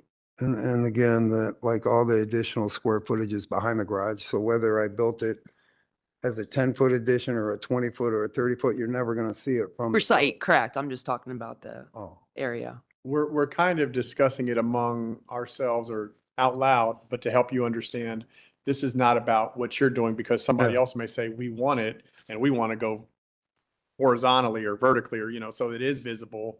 And they say, well, you approved his, but I'm so sorry. I have no idea. you approved this one based on the square footage. but Oh, I understand. So it puts us in a precarious position. Right, and again, variances have to be done individually, one-off, and I think the big thing about this, from what I was told, was that they wanted to make sure if you're building a bigger garage, the reason that you're building it is not for commercial use, like you're gonna have a bunch of people's cars over there that you're working on.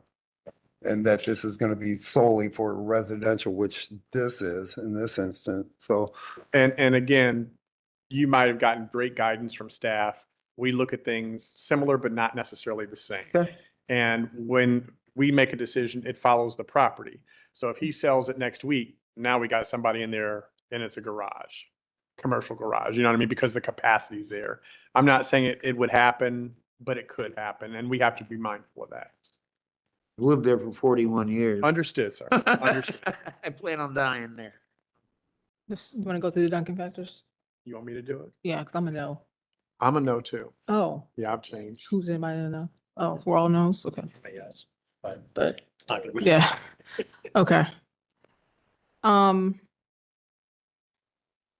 The property in question will yield a reasonable return without these variances, without this variance. I think that the variance is substantial considering the character of the neighborhood, the residential, and the size of the existing house. We're talking about a 5 square foot difference, which is not big enough to me to warrant doubling the size of the garage. I think that's a change that is substantial, that would change the character of the neighborhood. and substantially altering the adjacent properties with a substantial detriment as a result. I don't think the variance would have adversely affected delivery of government services. I don't know that the owner understood this when he bought the house 41 years ago.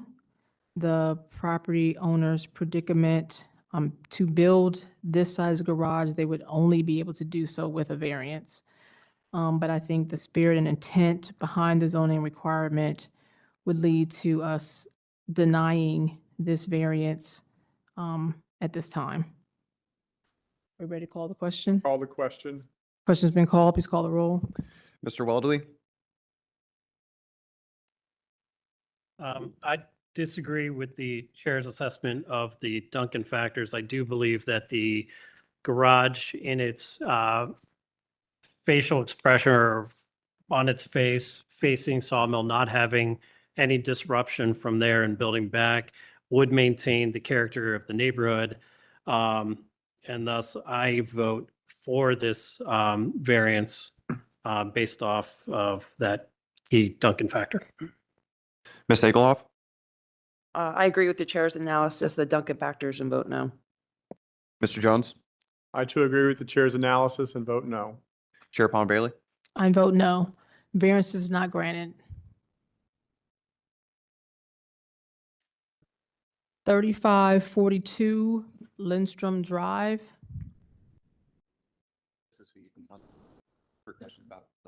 Okay, thank you.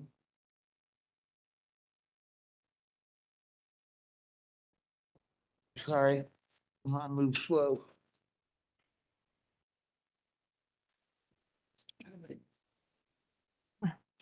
The 3542 Lindstrom Drive is located at the southeast corner of Rossburg Drive and Lindstrom Drive. It's part of the West Scioto Area Commission and existing zoning is LR2 Limited Residential District. The 0.2 acre site is currently developed with a single unit dwelling. Surrounding uses include similar single unit dwellings to the north, south, east, and west. The applicant proposes to legitimize an existing fence and is requesting a variance to reduce the setback for privacy fence in a required yard from 25 feet to 9 feet. Planning has no comment on the proposed variances, and the West Scioto Area Commission has recommended approval of the requested variance, voting 7-2 in favor. City Department's recommendation is likewise that of approval. Staff recommends approval as the fence does not appear to pose a safety concern in terms of maintaining adequate vision clearance. We also have the comment from traffic management. It was under a different bullet point. Apologies here. The adjacent intersection of Rossburg Drive and Lindstrom Drive operates as a T intersection where northbound vehicles must yield to Rossburg Drive traffic per Columbus City Code 2131.161A. While the necessary sightline for this condition would pass through the existing house at 3542 Lindstrom Drive, the existing fence does not appear to further obstruct the necessary sightline for this condition. Additionally, the existing fence does not appear to obstruct sightlines between an automobile backing out of the driveway for 3469 Rossburg Drive and a person operating a personal assistive mobility device or children's non-motorized vehicle within the sidewalk along Rossburg Drive. Therefore, the Division of Traffic Management does not object to the variance, leading to the City Department's recommendation of approval based on the fact that the fence does not pose a safety concern. Chair.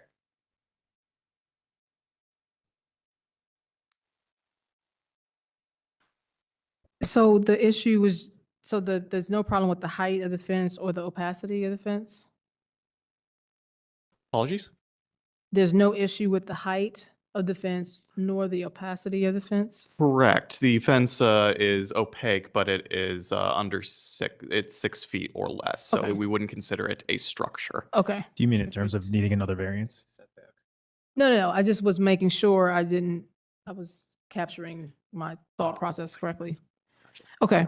Can you state your name and whether or not you're sworn in? Cody Titus, and yes, I was sworn in. Okay. So can you tell us more about the application? Sure. Couple things I wrote down here, if you don't mind. A fence has occupied this same footprint for over 20 years. You can see it on Google Earth footage all the way back to 2005. and maybe even before then. Relocating it to meet the required setback would eliminate over 1,100 square feet of usable yard space. We would have to remove an established garden we have in the corner there on the north side of the house in the corner of the fence, and just significantly diminish our ability to reasonably use and enjoy our property. And when did you buy the house? 2022. Oh, okay. More importantly, the fence just provides safety and security for my family. Modifying it to meet code by either reducing the feet to 2.5 would not contain my dog nor my toddler, and it would not keep people out either. So just with some recent security issues we've had in the neighborhood, my vehicle has been broken into, parked directly along the fence. We have had, there's dangerous dogs that live on Lindstrom Drive. And my wife got called to testify against, and that person is on probation, but the dogs are still loose occasionally, and have bitten people. So I want to keep them away from my property. And just, there is also 6 registered sex offenders within a square mile of my house, and I'd like to keep them away too. So you said your car was broken into and it was parked alongside the fence Yes, on the street? yes, on the street. Yep. Okay, what does that comment mean? I don't understand. They're 9 feet away from my fence. If they would break into my vehicle right there, I think they could easily get into my yard if the fence was only 2.5 feet tall. Okay. And additionally, Where are we getting the 2.5 feet tall? that's in the, He had to lower it down. that's in the zoning code for corner lots. Well, so there are two different things. To have a 6-foot fence, Mhm. opaque, Yes, you'd have to bring it back. right. If it was, I guess you'd have to bring it back regardless for vision clearance traditionally, but it doesn't create a problem here. But because it's 6 feet, It's 16.5 inches between pickets to But that's what I was asking them about, like, meet the opacity requirement. So Yeah. the way the code section reads is that you're not allowed to have, since this is a corner lot, they have 2 required yards, right? And in this code section, which should be cited there, the way it's worded is if you're going to have a fence within a required yard, it has to be below, what was it, 1.5 feet in height, and anything above that can't exceed 25% opacity for a fence. So if you're going to have a privacy fence, something that goes against that 25% opacity above 1.5 feet, it would have to be behind your required yard, which would be behind the building line, which is at 25 feet. So it is essentially a setback variance, but it is in the vision clearance section. It's a little bit confusing the way it's worded. I mean, we've seen this time and time again with these corner lots, and we even had one recently that Dan had to really dig into because the people had a bush on the corner. So we hear this all the time. So we appreciate, let me speak for myself. I appreciate your comments. Mhm. I'm okay with it, not for any of the reasons that you suggested. I'm sympathetic to the things you described, but you bought a corner lot, right? This is the condition of a corner lot generally. The reason I can be okay with it is because I see the distance between you and that other driveway, and I see no other kind of obstacles. But the other things that you said, people, if you just came in with that and that was a problem, I'd be a no. So I appreciate your comments, but they don't really. And I do want to add, if it's okay, the neighbor behind me to the east, I do have a signed letter of support from her as well that was included, saying she has no objections, as well as from another family that kind of lives catty corner to me that has a pet they walk and young children as well, expressing no safety concerns.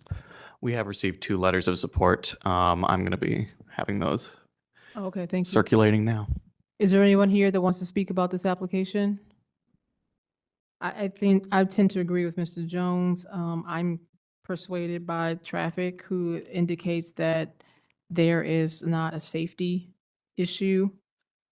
The fence does not obstruct sight lines between the automobile backing out of the driveway and a person that is operating a personal assistive mobility device or children's non-motorized vehicle within the sidewalk along Rossburg Drive. So I think we're clear on that, but I appreciate your due diligence of collecting support from the neighbors. Sure. So the property in question will yield a reasonable return without this variance. I think the variance is not substantial because of the traffic's indication that it is not creating a safety hazard. I think the character of the neighborhood would not be substantially altered. I don't think that the variance would adversely affect the delivery of government services. The owner indicated that they purchased the property with the fence there, and to their knowledge, it was a legal fence. The property owner can do nothing but ask for a variance, absent tearing the fence down and doing something different to lose usage of their backyard. I think the spirit and intent behind the zoning requirement would be observed, because I think the intent is to maintain safety along neighbors and cars and pedestrians. And so I think substantial justice would be done by granting this variance. Are you ready to call the question? I'll call the question. Question's been called. Please call the roll. Ms. Egelhoff? I agree with the chair's analysis of the factors and vote yes. Mr. Jones? I too agree with the chair's assessment and vote yes. Mr. Weldley? I agree as well and vote yes. Chair Palmer Bailey? Yes, variance granted. Thank you. Thank you. Everybody good? 8,000 East Broad Street.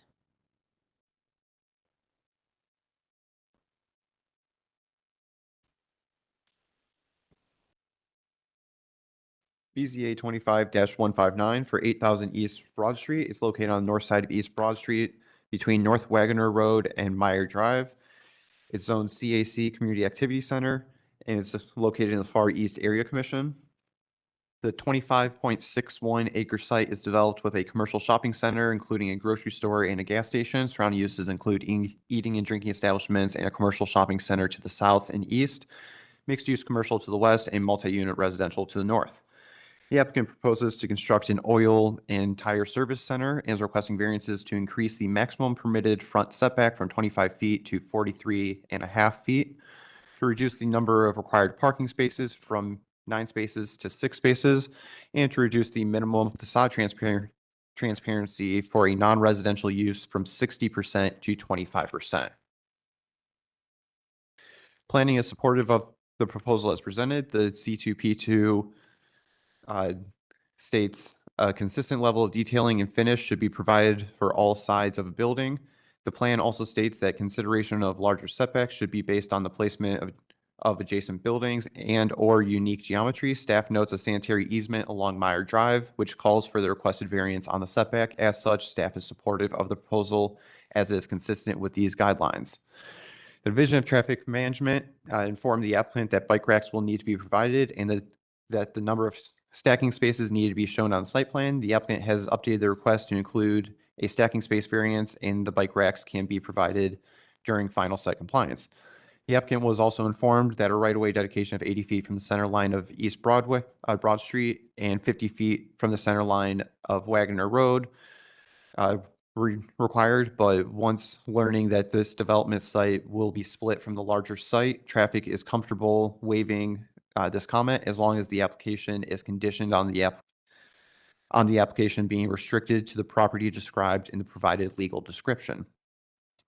The Far East Area Commission recommends approval of this request by a vote of 8-0, and staff recommend approval of the front setback variance because the site is constrained by an existing sanitary easement along Meyer Drive, and the stacking space variance is supported because the applicant has provided as many stacking spaces as possible while still providing enough maneuverability for the nearby parking spaces. However, staff does not support the variance requested to reduce the facade transparency for non-residential use, since this requirement could be met. Going through the Duncan standards, beneficial use without the variance. Yes, the property could still yield a reasonable return and be developed without the need of a facade transparency variance. Is it substantial? Yes, the facade transparency variance requested is substantial when compared to the code requirement. Essential character of the neighborhood altered. No, the essential character of the neighborhood would not be substantially altered as a result of the transparency variance. Governmental services. No, the requested facade transparency variance will not adversely affect the delivery of governmental services. Knowledge of zoning restriction. Yes, the applicant has indicated that they are aware of the zoning restrictions and that the property has not yet been purchased. Predicament feasibly Feasibility without variance. Yes, the owner's predicament can be feasibly obviated by providing additional transparency along the eastern elevation. And spirit, intent / substantial justice. No, the spirit intent behind the zoning requirement will not be observed if the transparency variance is granted, since it goes against the intent of the Title 34 district, which is to create an inviting environment that promotes walkability. And again, the condition requested that the application is restricted to the property described in the provided legal description. Okay, can you state your names and whether or not you were sworn in? Tyler Hendon, yes, I was sworn in. Okay. Evan Salyers, professional engineer, and yes, I was sworn in. Okay, who's going to speak? We both can. Okay. Um, So you can talk about why do you need the reduced transparency? Sorry, you want me to? Either one's fine. I mean, the reduced transparency is really the type of glass to be used. The elevations that were submitted on the, I guess, the side facing Meyer Drive and then Broad Street did reach 60%, storefront or the similar type of material or construction. We're just asking to use spandrel glass instead of truly transparent see-through glass. Just number one, for lighting purposes in the shop, because there are people in there working with hand tools and other things. And then also just from a enticement, because there will be expensive equipment, tools, tire storage, other things in there. We don't want it to be any kind of enticement for adverse, whether it's burglary or whatever it may be. I don't know, but we don't want it to create that situation. However, we do want to comply with what we believe the intent is to create the visual appeal of alternate construction types and similar type materials. So then that's way more storefront glass than we would ever put in a store typically. So.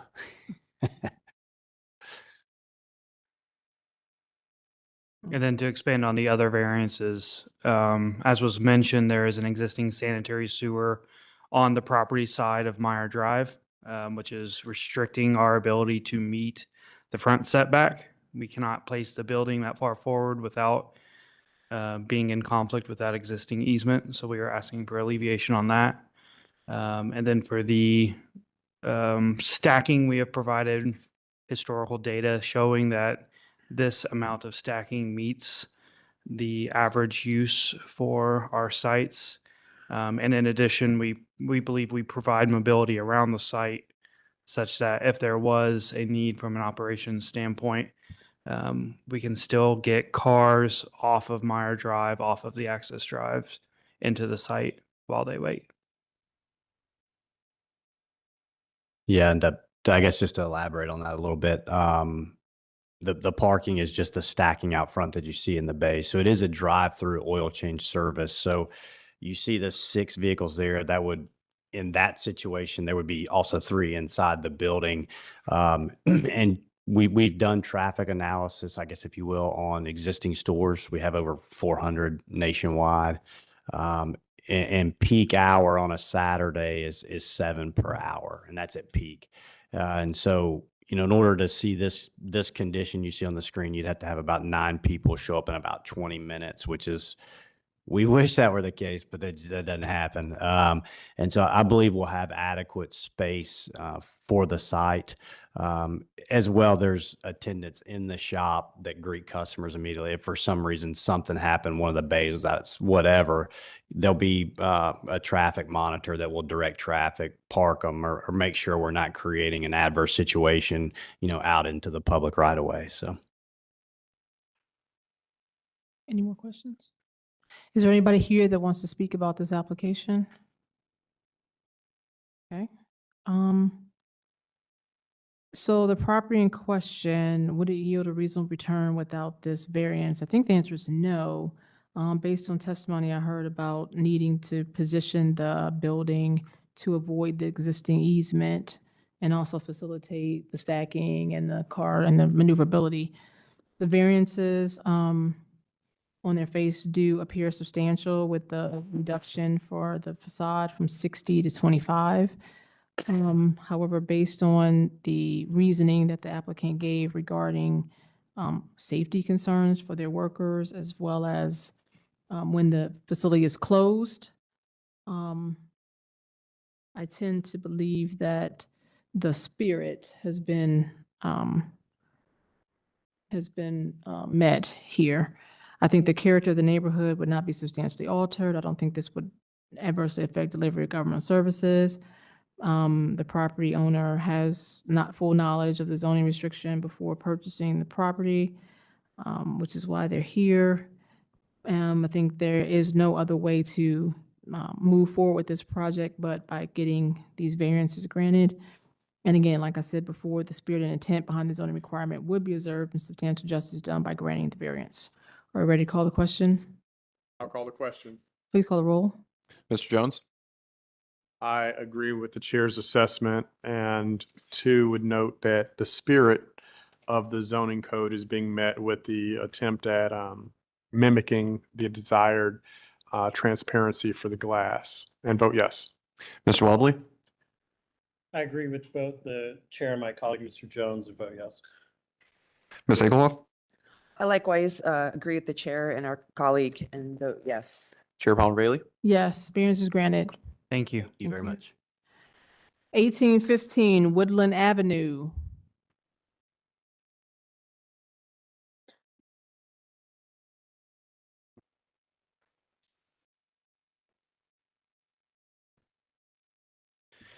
BZA 25-163 for 1815 Woodland Avenue. It's located on the west side of Woodland Avenue across from Germain Drive.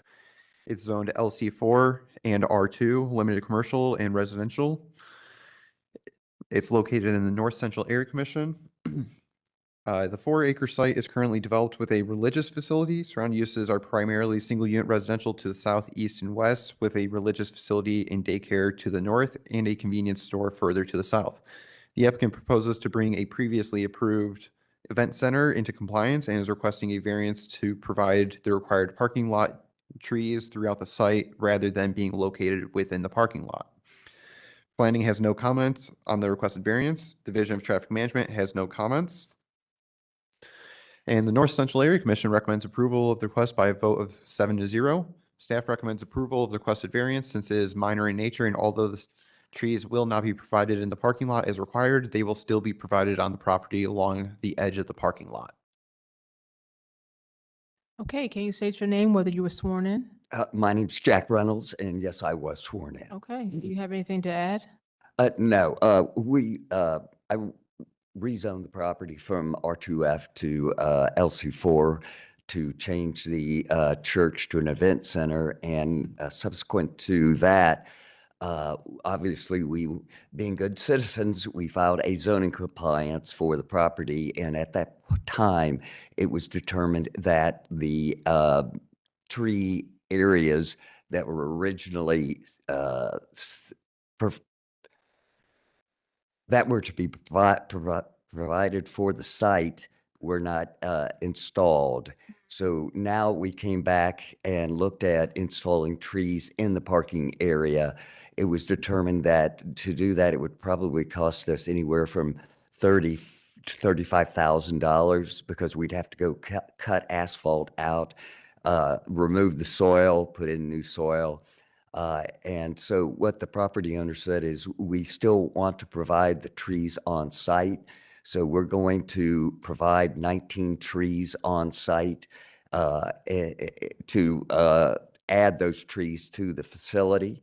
It's just that we're asking you all to vary the location of the trees on site. And I believe that is far and above the required number of trees. Okay, thank you for that. So I have a question. I am familiar with this site. And two questions. Isn't the purpose of trees within a lot, within parking, is used to like reduce some kind of something? They're there and concentrated for a reason in those respective areas. I, again, truly appreciate the compromise. Yeah. Because of cost, et cetera, but isn't there a dual purpose in that? And is there any consideration for the houses that are, let's just call it to the southwest of this area? Is there going to be any focus over there to help mute Remember what's there, but I feel like you could see part of the parking lot from those rear yards. Because there's a railroad thing, right? Or a stream or something. Pardon? Oh, yeah. Thank you. There we go. That's the rear yard. Now, our problem with the site is that the parking lot goes almost to the lot lines. So where we could locate trees along the lot line, if you look, we were able to add them to the side along the church. But the parking lot was so close to the lot line to the south that we added them where we could without damaging the parking lot or infringing on the neighbor's lot. So I guess what I'm saying is you're attempting to compensate for the trees, right? Yes, we are. But you're not doing anything that supports the reason that you would need the trees in the beginning, is my point. Because the area to the north is already commercial, right? It's to the north, it's a church. Commercial. Yeah. So you're not helping anything by creating that buffer there. You're not helping the environment by putting it in a parking lot, which is part of the reason that I think they go in parking lots. So it's like you're saying, we'll put trees because they're required, but they're required for a reason. And again, what we're saying is the placement of the trees in the parking lot at this time is a very high cost. Agreed. I would be okay if you didn't have trees. That's my point. Yeah. Because you're not serving the purpose of what trees are there for, except for buffering to another commercial space, which you could usually. Well, except for we're that. adding them along the side of the building, as well as along the south side of the building itself, and then to the rear of the property as well. It was kind of an academic comment and question. Oh, okay. I'm gonna say yes, because obviously you can't do what you can't do, right? And Yes. you're adding it anyway, so it's your expense, but We wish that the church had done it at the first time. yeah, And we wouldn't be in front of you this evening because obviously. with where they place them. Correct. Is there anybody here to speak about this application? Any other questions from the, okay. So the property in question, could yield a reasonable return without this variance. Although they would not be in compliance. The applicant did say they are trying to be good citizens and do the right thing according to the code. The variance is substantial because they are asking to not have any trees, when multiple are required. However, taking into account the significant cost of putting those trees, I think that the essential character of the neighborhood wouldn't be altered by not having them. And so I am persuaded that they would not add to the usage of this property. The variance would not adversely affect the delivery of government services. The property owner possibly did not know that this was the issue until they went to pull the actual records. The predicament, as the applicant said, they were trying to be compliant, and so the only way to do that is to come and get a revision and get a variance. The spirit and intent, I think, behind the zoning requirement would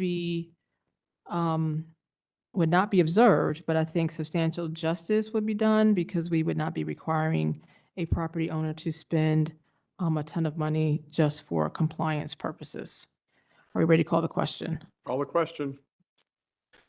Mr. Webley, I agree with the chair's assessment and vote yes. Ms. Egelhoff, I likewise agree with the chair's assessment and vote yes. Mr. Jones, I agree and vote yes. Chair Pond Bailey. Yes, variance granted. Thank you, folks. 850 Oak Street.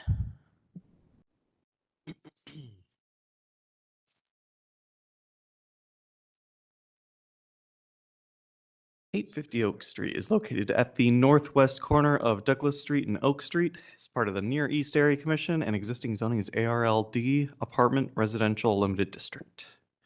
The 0.1 acre site is currently developed with a single unit dwelling. Surrounding uses include a community center to the north, multi-unit dwellings to the east, and single unit dwellings to the south and west. The applicant proposes to convert the single unit dwelling to a 10 resident shared living facility and is requesting a variance to reduce the required number of parking spaces for the proposed use from 7 to 0. Planning has no comment on the proposed variance, and the Division of Traffic Management likewise has no comments. The Near East Area Commission has recommended approval of the requested variance, voting 14 to 0 in favor. City Department's recommendation is also likewise that of approval. Staff recommends approval as the reduction is mitigated by the fact that the shared living facility is intended for youth people who will not have as strong a need for vehicle parking.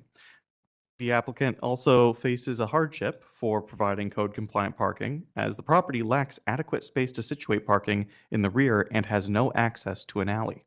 Chair. Kind of people? What kind of people? Oh, Can you state your name and whether or not you were sworn in? Yes, hi, my name is Tyra Martin. I was not sworn in. Okay, can you raise your right hand? You promise that the testimony you give tonight will be the truth and nothing but the truth. Please state I do. I do. Okay. So can you tell us about the usage for of the property and why you don't think you need 7 parking spaces? Yes, so we are a group home for youth who are in the custody of children's service agencies throughout Ohio. So we're Fly House Foundation of Love for Youth. And our youth range between the ages of 12 and 18, but we typically have like older youth, but they are not allowed to get their temps or to drive through their county agencies. It's just the rule, I guess, liability purposes. So at max, we have 2 staff there at a time, maybe 3, it just depends, but usually it's just 2.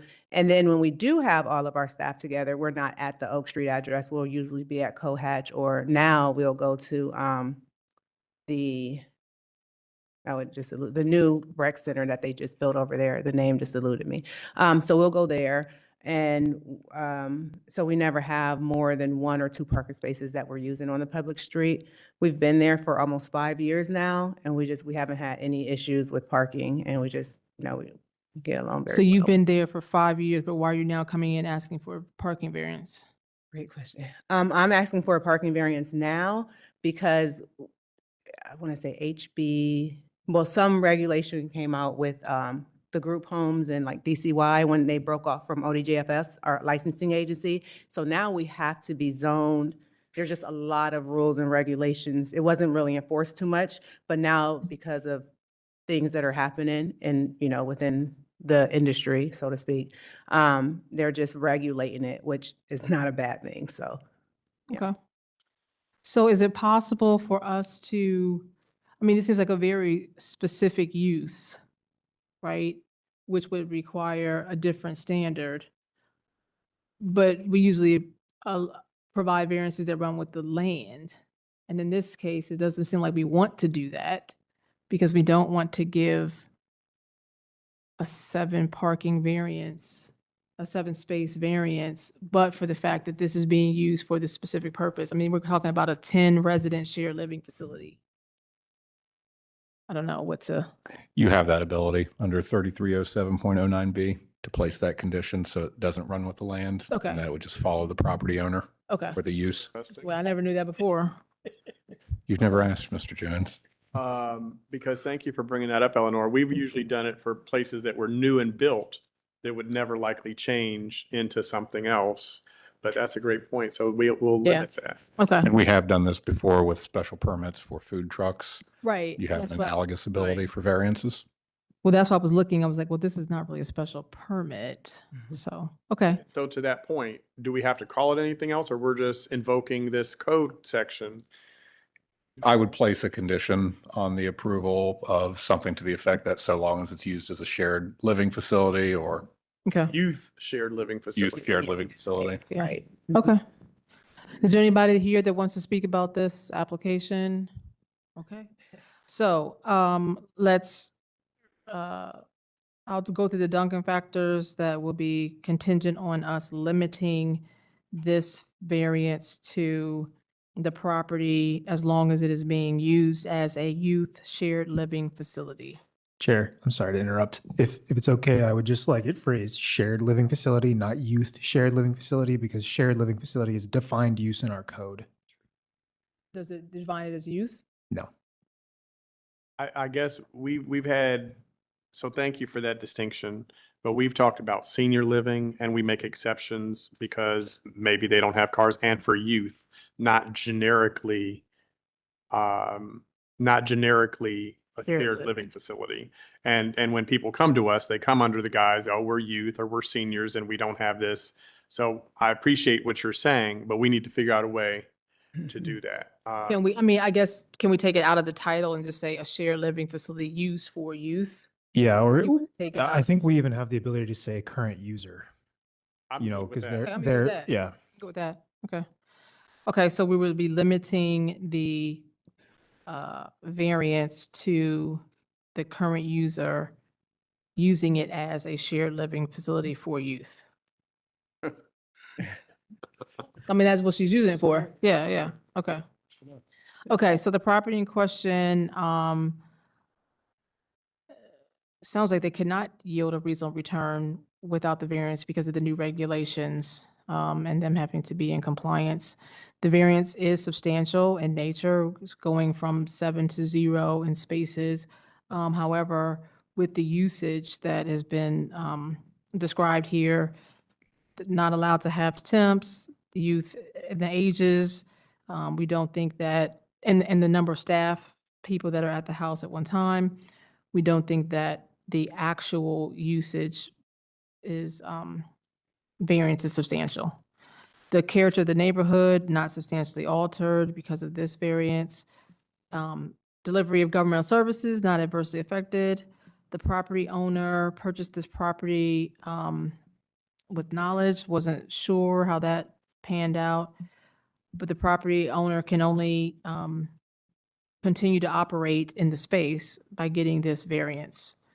I think the spirit and intent behind the zoning requirement would be observed and substantial justice done by granting this variance, as we said before, because of the limited and restricted use by the current owner.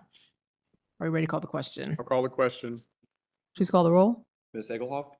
I agree with the chair's analysis and vote yes. Mr. Jones? I too agree with the chair's analysis and vote yes. Mr. Walderly?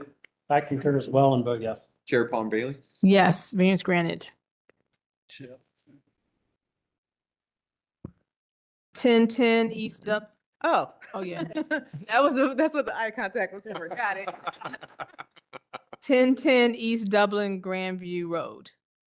1010 East Dublin Grandview Road, located on the north side of East Dublin Grandview Road, approximately 300 feet east of Boardwalk Street, is zoned RAC, Regional Activity Center, and part of the Northland Community Council. The 1.7 acre site is developed with a parking lot and a pole sign for the adjacent self-storage facility. Surrounding uses are an eating and drinking establishment to the east, a motel and self-storage facility to the north, an office building to the south, and retail to the west. The applicant proposes to construct an eating and drinking establishment. Variances are being requested to reduce the total length of the facade on the south side from 70% to 15%, and to reduce the ground floor transparency from 60% to 30%.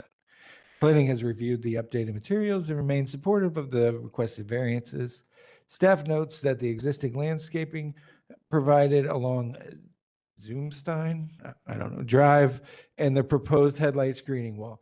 The Division of Traffic Management had no comments, and the Northland Community Council recommends approval with a vote of 16 to 0. And I will like to say that Dave Paul did call me and tell me he's not feeling well, and to relay that message that he wanted to be here, even though I told him to stay home. Anyway, staff is recommending approval as the proposal is compatible with the surrounding development pattern, and it is not anticipated to create adverse impacts on the adjacent properties or the character of the area. Can you state your names and whether or not you were sworn in? My name is Dave Perry. I'm here as agent for the applicant. I have not been sworn. Okay. My name is Steve Hermiller. I'm the civil engineer. Were you sworn? Yes. Okay. Okay. The testimony you give tonight with the truth and nothing but the truth, please state I do. I do. Okay. Who's going to speak on the property? I'll go ahead. This is a little bit of history on this property. This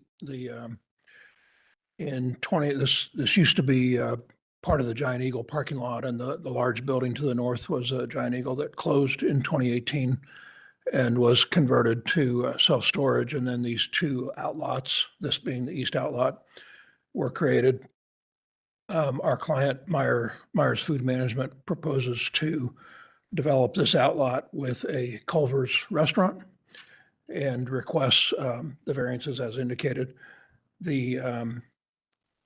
What has changed since the lot splits were done in 2019 was zone in August of 2024, and that has established these two standards that we're requesting variances from. And I would note on the variance about the 70% of the total length of the facade. This parcel is 272 feet wide, and that would mean that a building would have to be 190 feet approximately long. That would be highly unusual for a building to be 190 feet long. And so we have a variance to that. And Wait, so take me back through that. Sorry. Take me back through, you said. Variance E20090C, Yeah. building placement to reduce the total length of the facade on the south side from 70% to 15%. 70% of the width of this parcel is 70% would be 192 feet.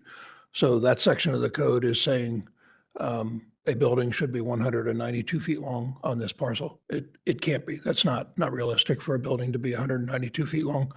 So my point of bringing that up is that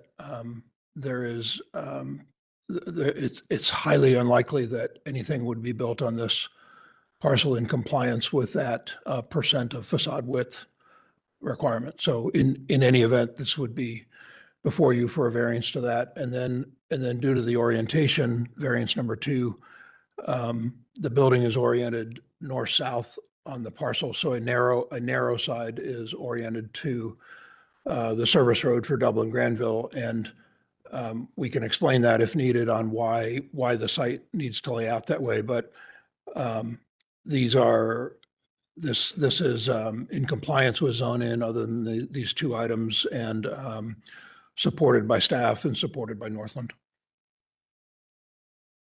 So I'll ask this question. It's not going to influence my decision, but this is consistent with this new zone-in requirement and facade lengths, opacity for glass.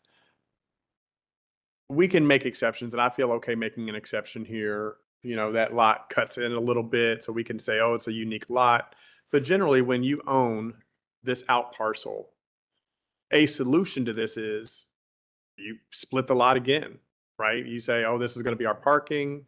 This is going to be our building. That's the exception. That gives you your code compliant, more code compliant. And I'm just giving you food for thought because you'll be here again arguing the same things. And I'm saying I can do it in some cases. We've done it in some cases. You've had to come back, I think, in some cases after revisiting it. But that might be a solution that could be recommended to clients because that overcomes that versus us just continuing to make the exception. But it's just a thought.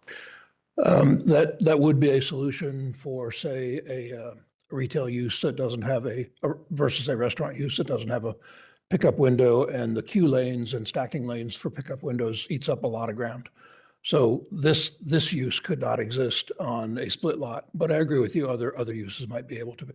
Thank you for that testimony. Yeah. So why the transparency reduction?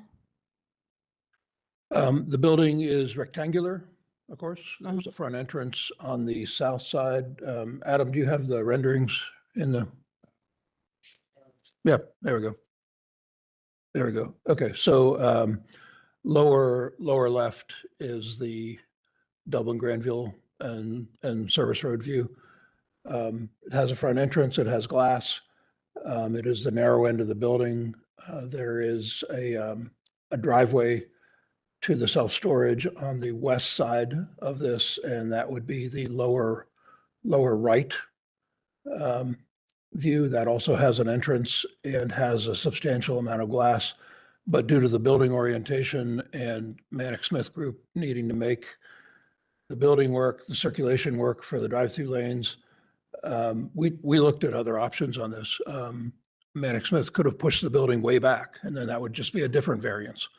But I don't understand how the location of the building is affecting the transparency, because it just says, unless I'm misunderstanding, reduce the ground floor transparency from 60% to 30%. So it sounds like it's all the ground floor, or are you saying it's just the front?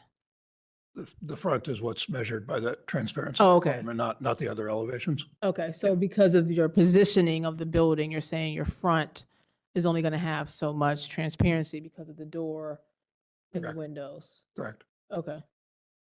The side may have more, and then I don't know if you wanted to mention, I think the knee wall along the frontage also might have been an added way to try and put some buildable area, I think, on that frontage. Or is that more of a screening? Yeah, that's a screen. A screening Yeah, it meets. element, okay. And it's 60% of what, the total building? The frontage has to be, the transparency of that frontage has to be 60% of the total, okay. Right. Gotcha. Okay, any other questions? Is anybody here to speak about this application? Okay, so the property in question sounds like it could not yield a reasonable return for a retail establishment that's trying to have stackable drive-through and meet the code length facade requirements. The variance does appear to be substantial, but based on the applicant's testimony around the placement of the building and the positioning of the front doors and the windows, this is the best effort that they could present. I don't think the character of the neighborhood will be substantially altered. This is in a commercial district. The variance would not adversely affect the delivery of governmental services. The property owner, I don't know if they purchased this property knowing this zoning restriction. The property owner had to come and request this variance before they built a incompatible building. But I think the spirit and intent behind the zoning requirement will be observed because of the placement of the windows and doors do present an inviting space. Are we ready to call the question? Call the question. Question has been called. Please call the roll. Mr. Jones? I agree with the chair's assessment, and more specifically would note that the unique angle of the southwest corner of the parcel is narrows the overall depth. And I feel the applicant has made best efforts to create the frontage that would be called for with the zoning requirement. Additionally, I feel that diminishing or reducing the sea of parking that has been existing in that space is a best effort to help improve the area, and I vote yes. Mr. Weldley?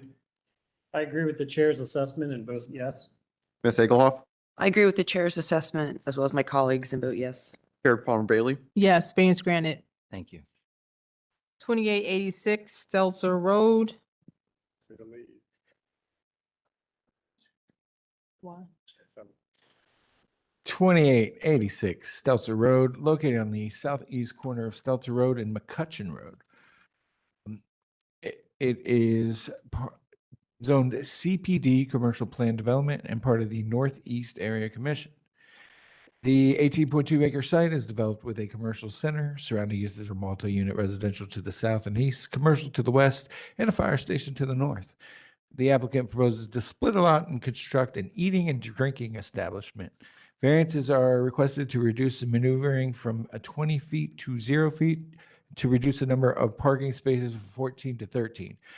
Just a note, a variance was granted in 2009 to reduce parking on the southeastern portion of the parcel from 32 to 22 spaces at the Sonic location. Planning is supportive of the request, and the Division of Traffic Management had no comments. The Northeast Area Commission also recommended approval with a vote of 4-0. Staff can recommend approval as the proposal is minor in reduction and the required parking and reflects a practical site design condition associated with the proposed lot split and redevelopment. Staff finds the request to be consistent with the existing commercial development pattern along Stelter Road and not likely to impact traffic, circulation, or neighborhood character. Can you state your names, whether you were sworn in? My name is Dave Perry as agent for Banker Development, and I have been sworn in. Steve Hermiller as engineer, and I have been sworn in. Matthew Goodland. I'm from Banker Development. I've not been sworn in. Can you raise your hand and repeat, I'm sorry, if you promise that the testimony you give tonight will be nothing but the truth, please state I do. I do. Thank you. Okay, another Culvers, or we got something else?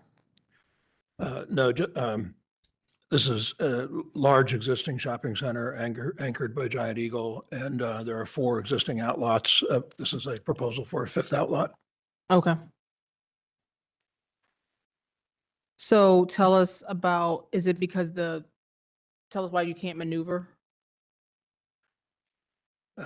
Certainly, the way, the distinction, one distinction between this outlot and the other 4 outlots is that a parallel service drive for the shopping center is in front of this outlot and not in the other 4. So the placement of the west property line of this outlot is adjacent to the east side of that service drive rather than crossing it. That service drive is to remain owned by the shopping center, and it grants full ingress egress access rights throughout the shopping center. So we have parking abutting that property line. The spaces are fully on the parcel, but abutting that property line, and they will maneuver off-site, but the maneuvering will be provided. Okay. Same thing on the south side of the proposed outlot. All required maneuvering is provided. It's just due to the placement of property lines for this outlot, it's maneuvering off of the site itself, but into easement area. Okay. I have an exhibit if you'd like to see the overall. I saw it in the, I saw it here. Is it the same as this?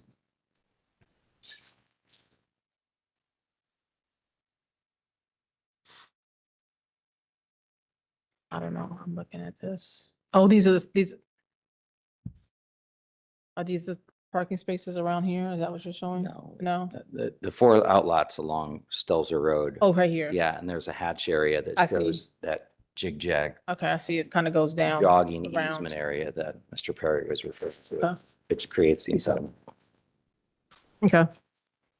This as a restaurant use under 5,000 square feet with a pickup window, the parking ratio for this is only 1 to 175 rather than 75.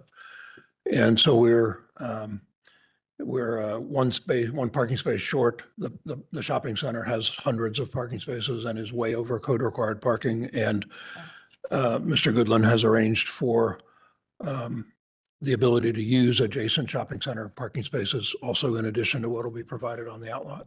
Okay. Is anybody here to speak about this application? Do we have any other questions for the applicant? Nope. Okay.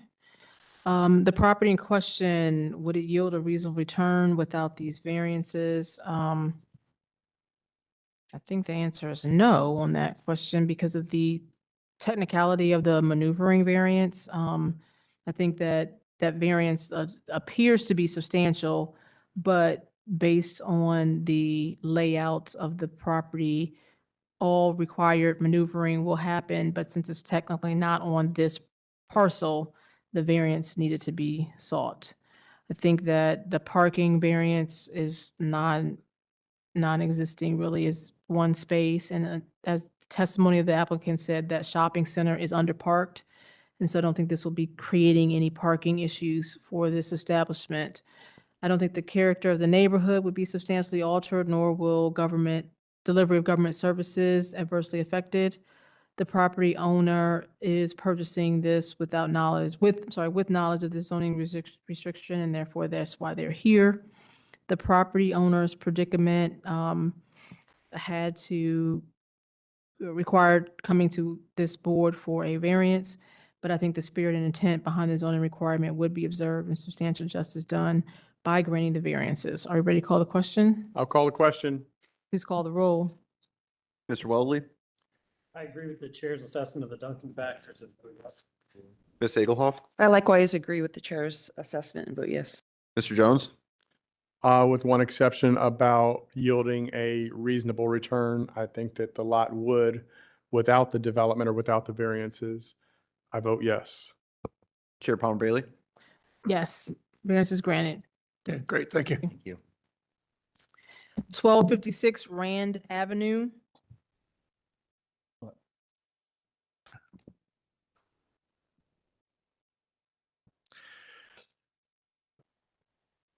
Twelve 56 Rand Avenue, located on the northeast corner of Rand Avenue and Livingston Avenue. It is zoned AR1 apartment residential and it's part of the Mid-East Area Commission. The 5.72 acre site is developed with an existing apartment complex. Surrounding uses include multifamily residential development to the north, east, and west. Excuse me, with a commercial shopping center to the south. The applicant proposes to replace an existing apartment identification sign. A variance is being requested to reduce the vision clearance triangle from 30 feet by 30 feet to 8 feet by 4.8 feet. Sorry, a BZA action is necessary. This also got a graphics commission approval last week for the graphic area. The Division of Planning has no comment. Division of Traffic Management had no comment, and the Mid-East Area Commission recommended approval. Staff can recommend approval as the request is minor in scope and is limited to the placement of an apartment complex identification sign. Staff finds the proposal will not negatively affect the surrounding development pattern and will not create noticeable adverse impact on traffic operations or the character of the area. Chair. So no vision obstruction. No, this is replacing a sign that's Okay. been there. It's Okay. just updating it. Okay. Can you state your name, whether or not you're sworn in? Eric Steele, I have been sworn in. Okay. I think I got the gist of this, but do you have anything else to add? No, not really. Okay. Board members, do we have any questions?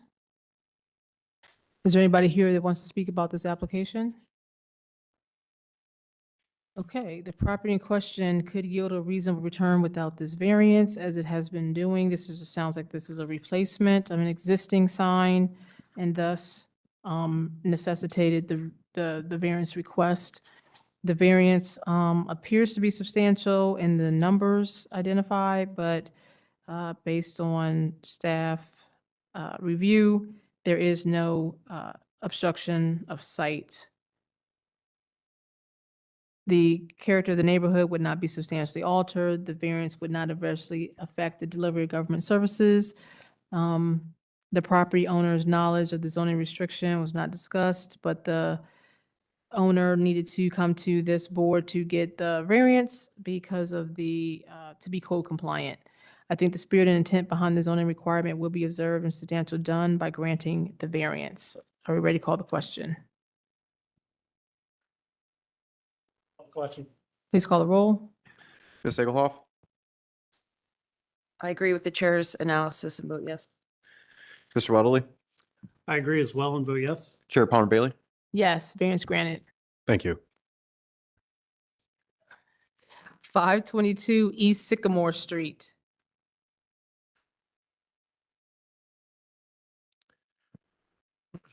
Uh, 522 East Sycamore Street, located on the north side of East Sycamore Street, approximately 300 feet west of Parsons Avenue.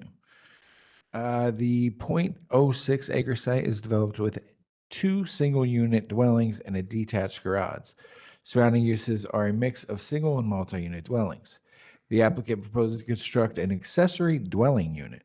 Variances are being requested to allow the existing front yard setback of the principal dwelling to remain at 7 feet instead of 10 feet, to allow the existing principal dwelling to remain at a side yard of 0.67 feet, to reduce the minimum side yard setback for the proposed accessory dwelling unit from 3 feet to 0.67 feet, to allow the minimum rear yard of the accessory dwelling unit to be 0% instead of 25%, and to reduce the required number of, hold on, I think that's wrong. No, that's right, I'm sorry. Introduce the required number of off-street parking spaces from 2 to 1. Division of Planning had no comment. Division of Traffic Management had no comment. And the Columbus South Side Area Commission recommends approval with a vote of 9-0. Staff can recommend approval as a requested variance. Variances primarily recognize existing site conditions and allow for an accessory dwelling unit that is compatible with the surrounding residential context.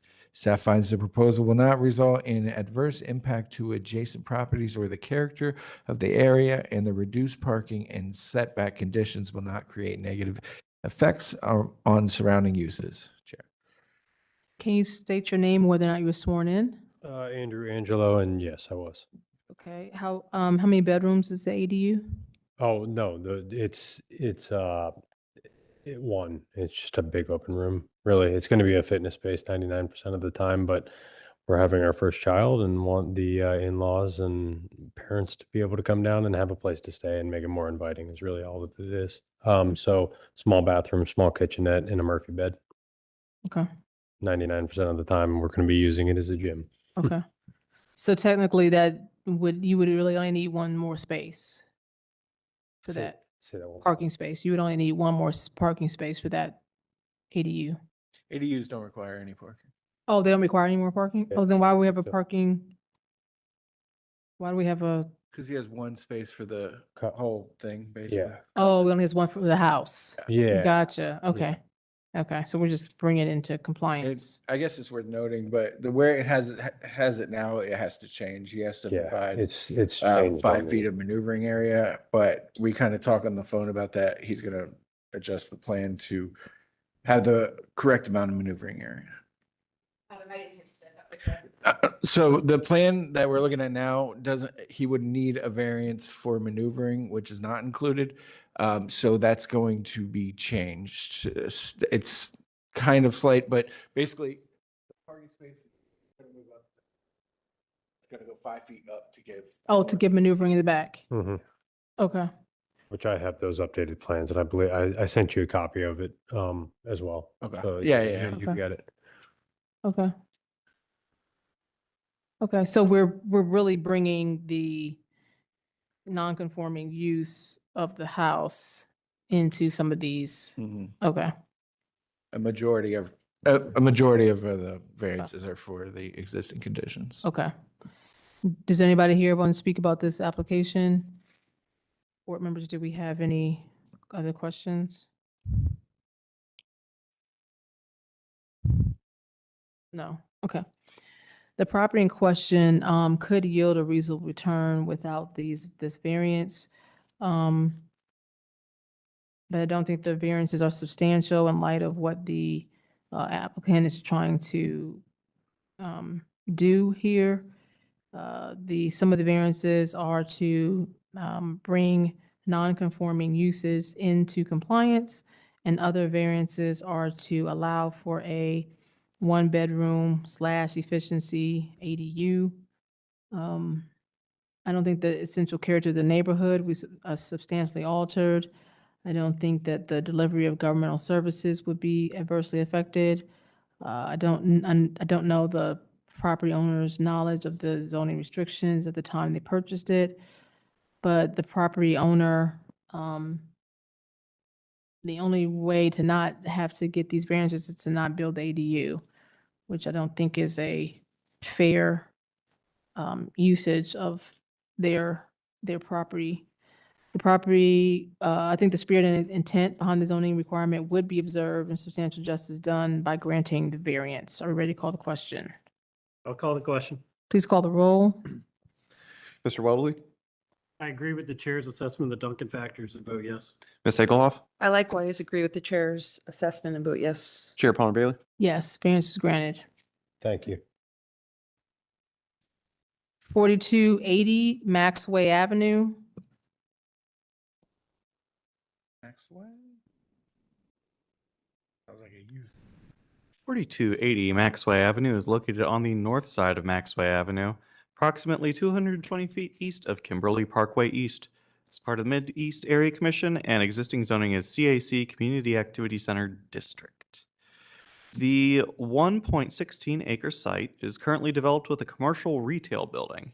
Surrounding uses include a car wash to the north, commercial shopping center to the south, an event venue to the east, and a religious facility to the west.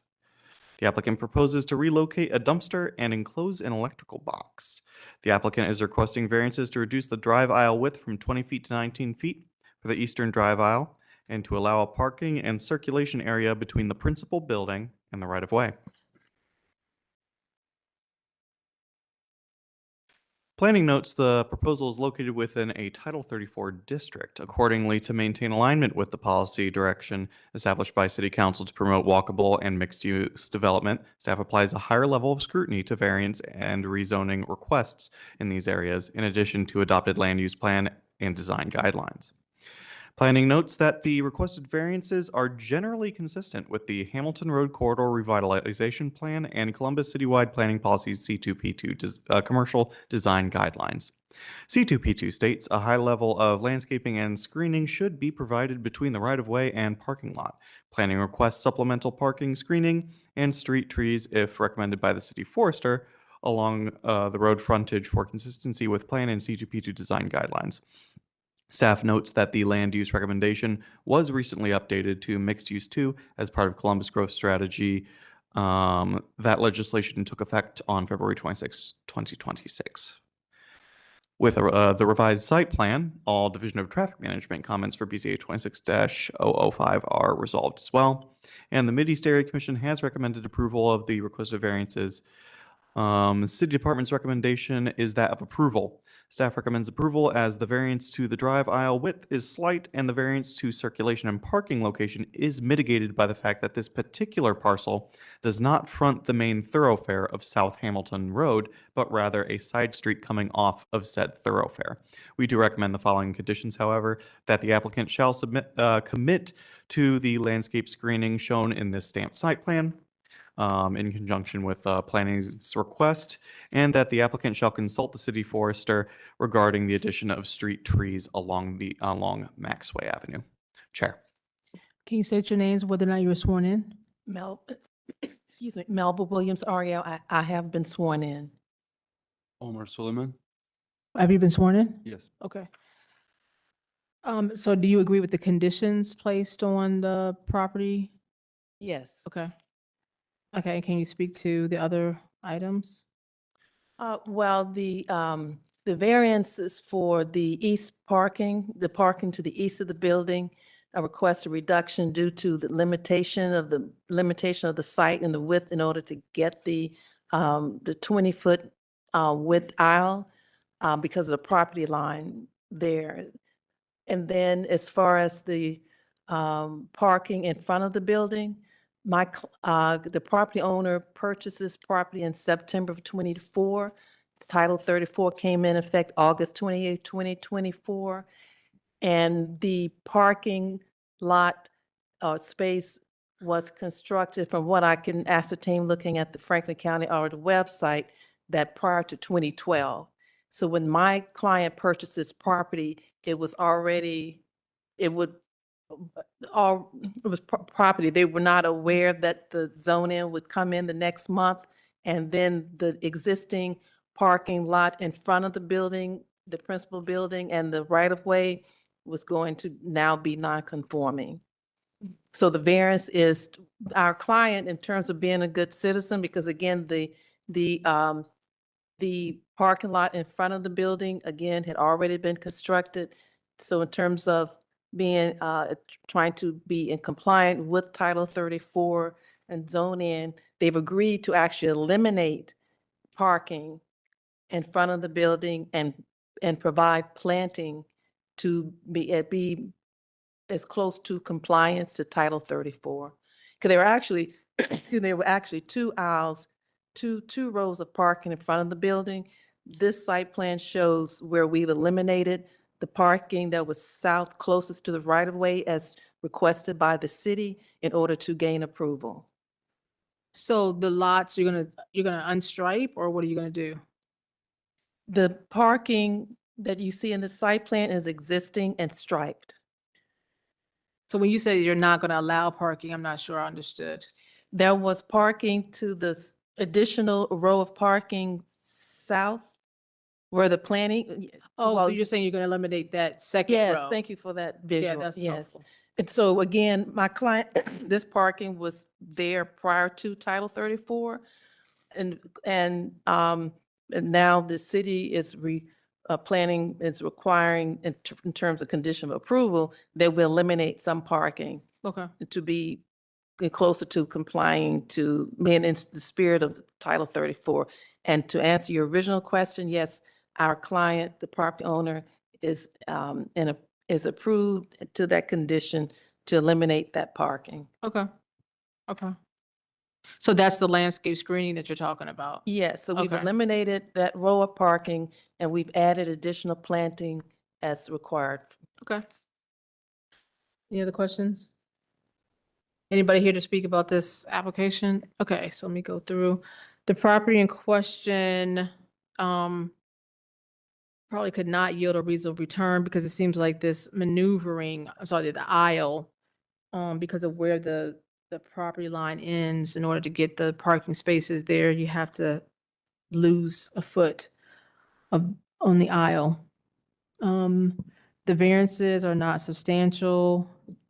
I think that the central character of the neighborhood would not be substantially altered. I do note that Title 34 parking in front, the applicant is willing to reduce some of the parking in front of the building to comply and put landscape screening there.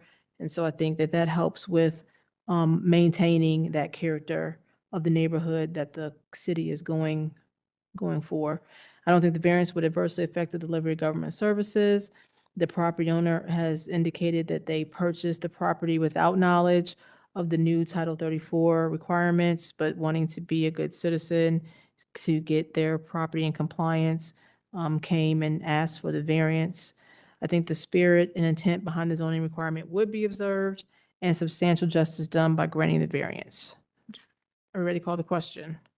I'll call the question with the condition.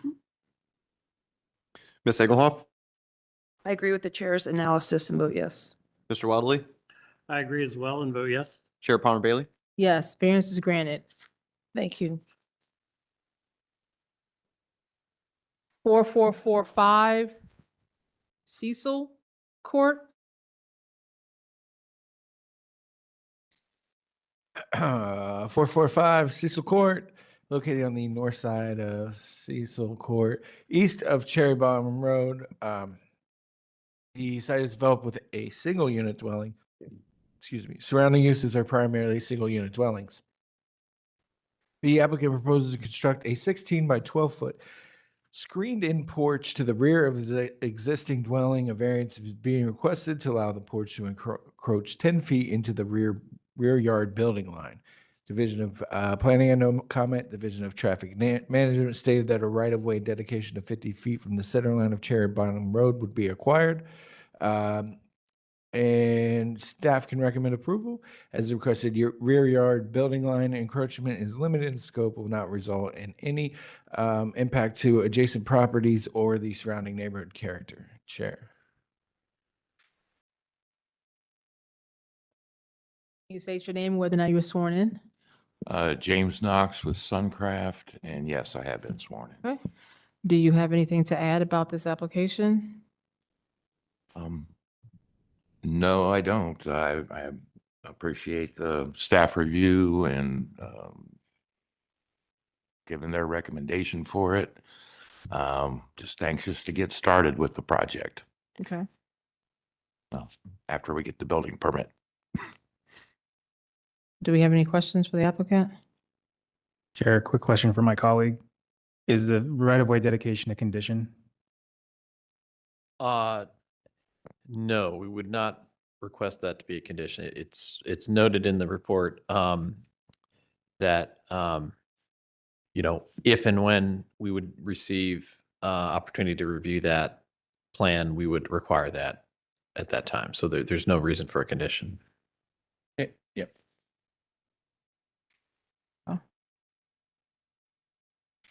Okay. So the property in question, I think, would yield a reasonable return without this variance. I don't think the variance is substantial. But the applicant is here because they are attempting to build in the rear sorry, what is it called? Rear yard building line. The central character of the neighborhood would not be substantially altered. I don't think the variance would adversely affect delivery of governmental services. The property owner did not indicate the knowledge of the zoning restriction, but I think that the property owner, in order to build this porch, their only way around the restriction was to request the variance. The spirit and intent behind the zoning requirement would be observed and substantial justice done by granting the variance. Are we ready to call the question? I'll call the question. Please call the roll. Mr. Weldley, I agree with the chair's assessment and vote yes. Ms. Egelhoff, I likewise agree with the chair's assessment and vote yes. Chair Palmer Bailey. Yes. Variance granted. Oh, thank you. So we need to table Yep. 3998 Grand Bend Drive. The applicant is not here. Do we have a motion? So moved. Second? Please call the roll. Ms. Egelhoff, Yes. Mr. Weldley, Yes. Chair Palmer Bailey. Meeting is adjourned. Yay.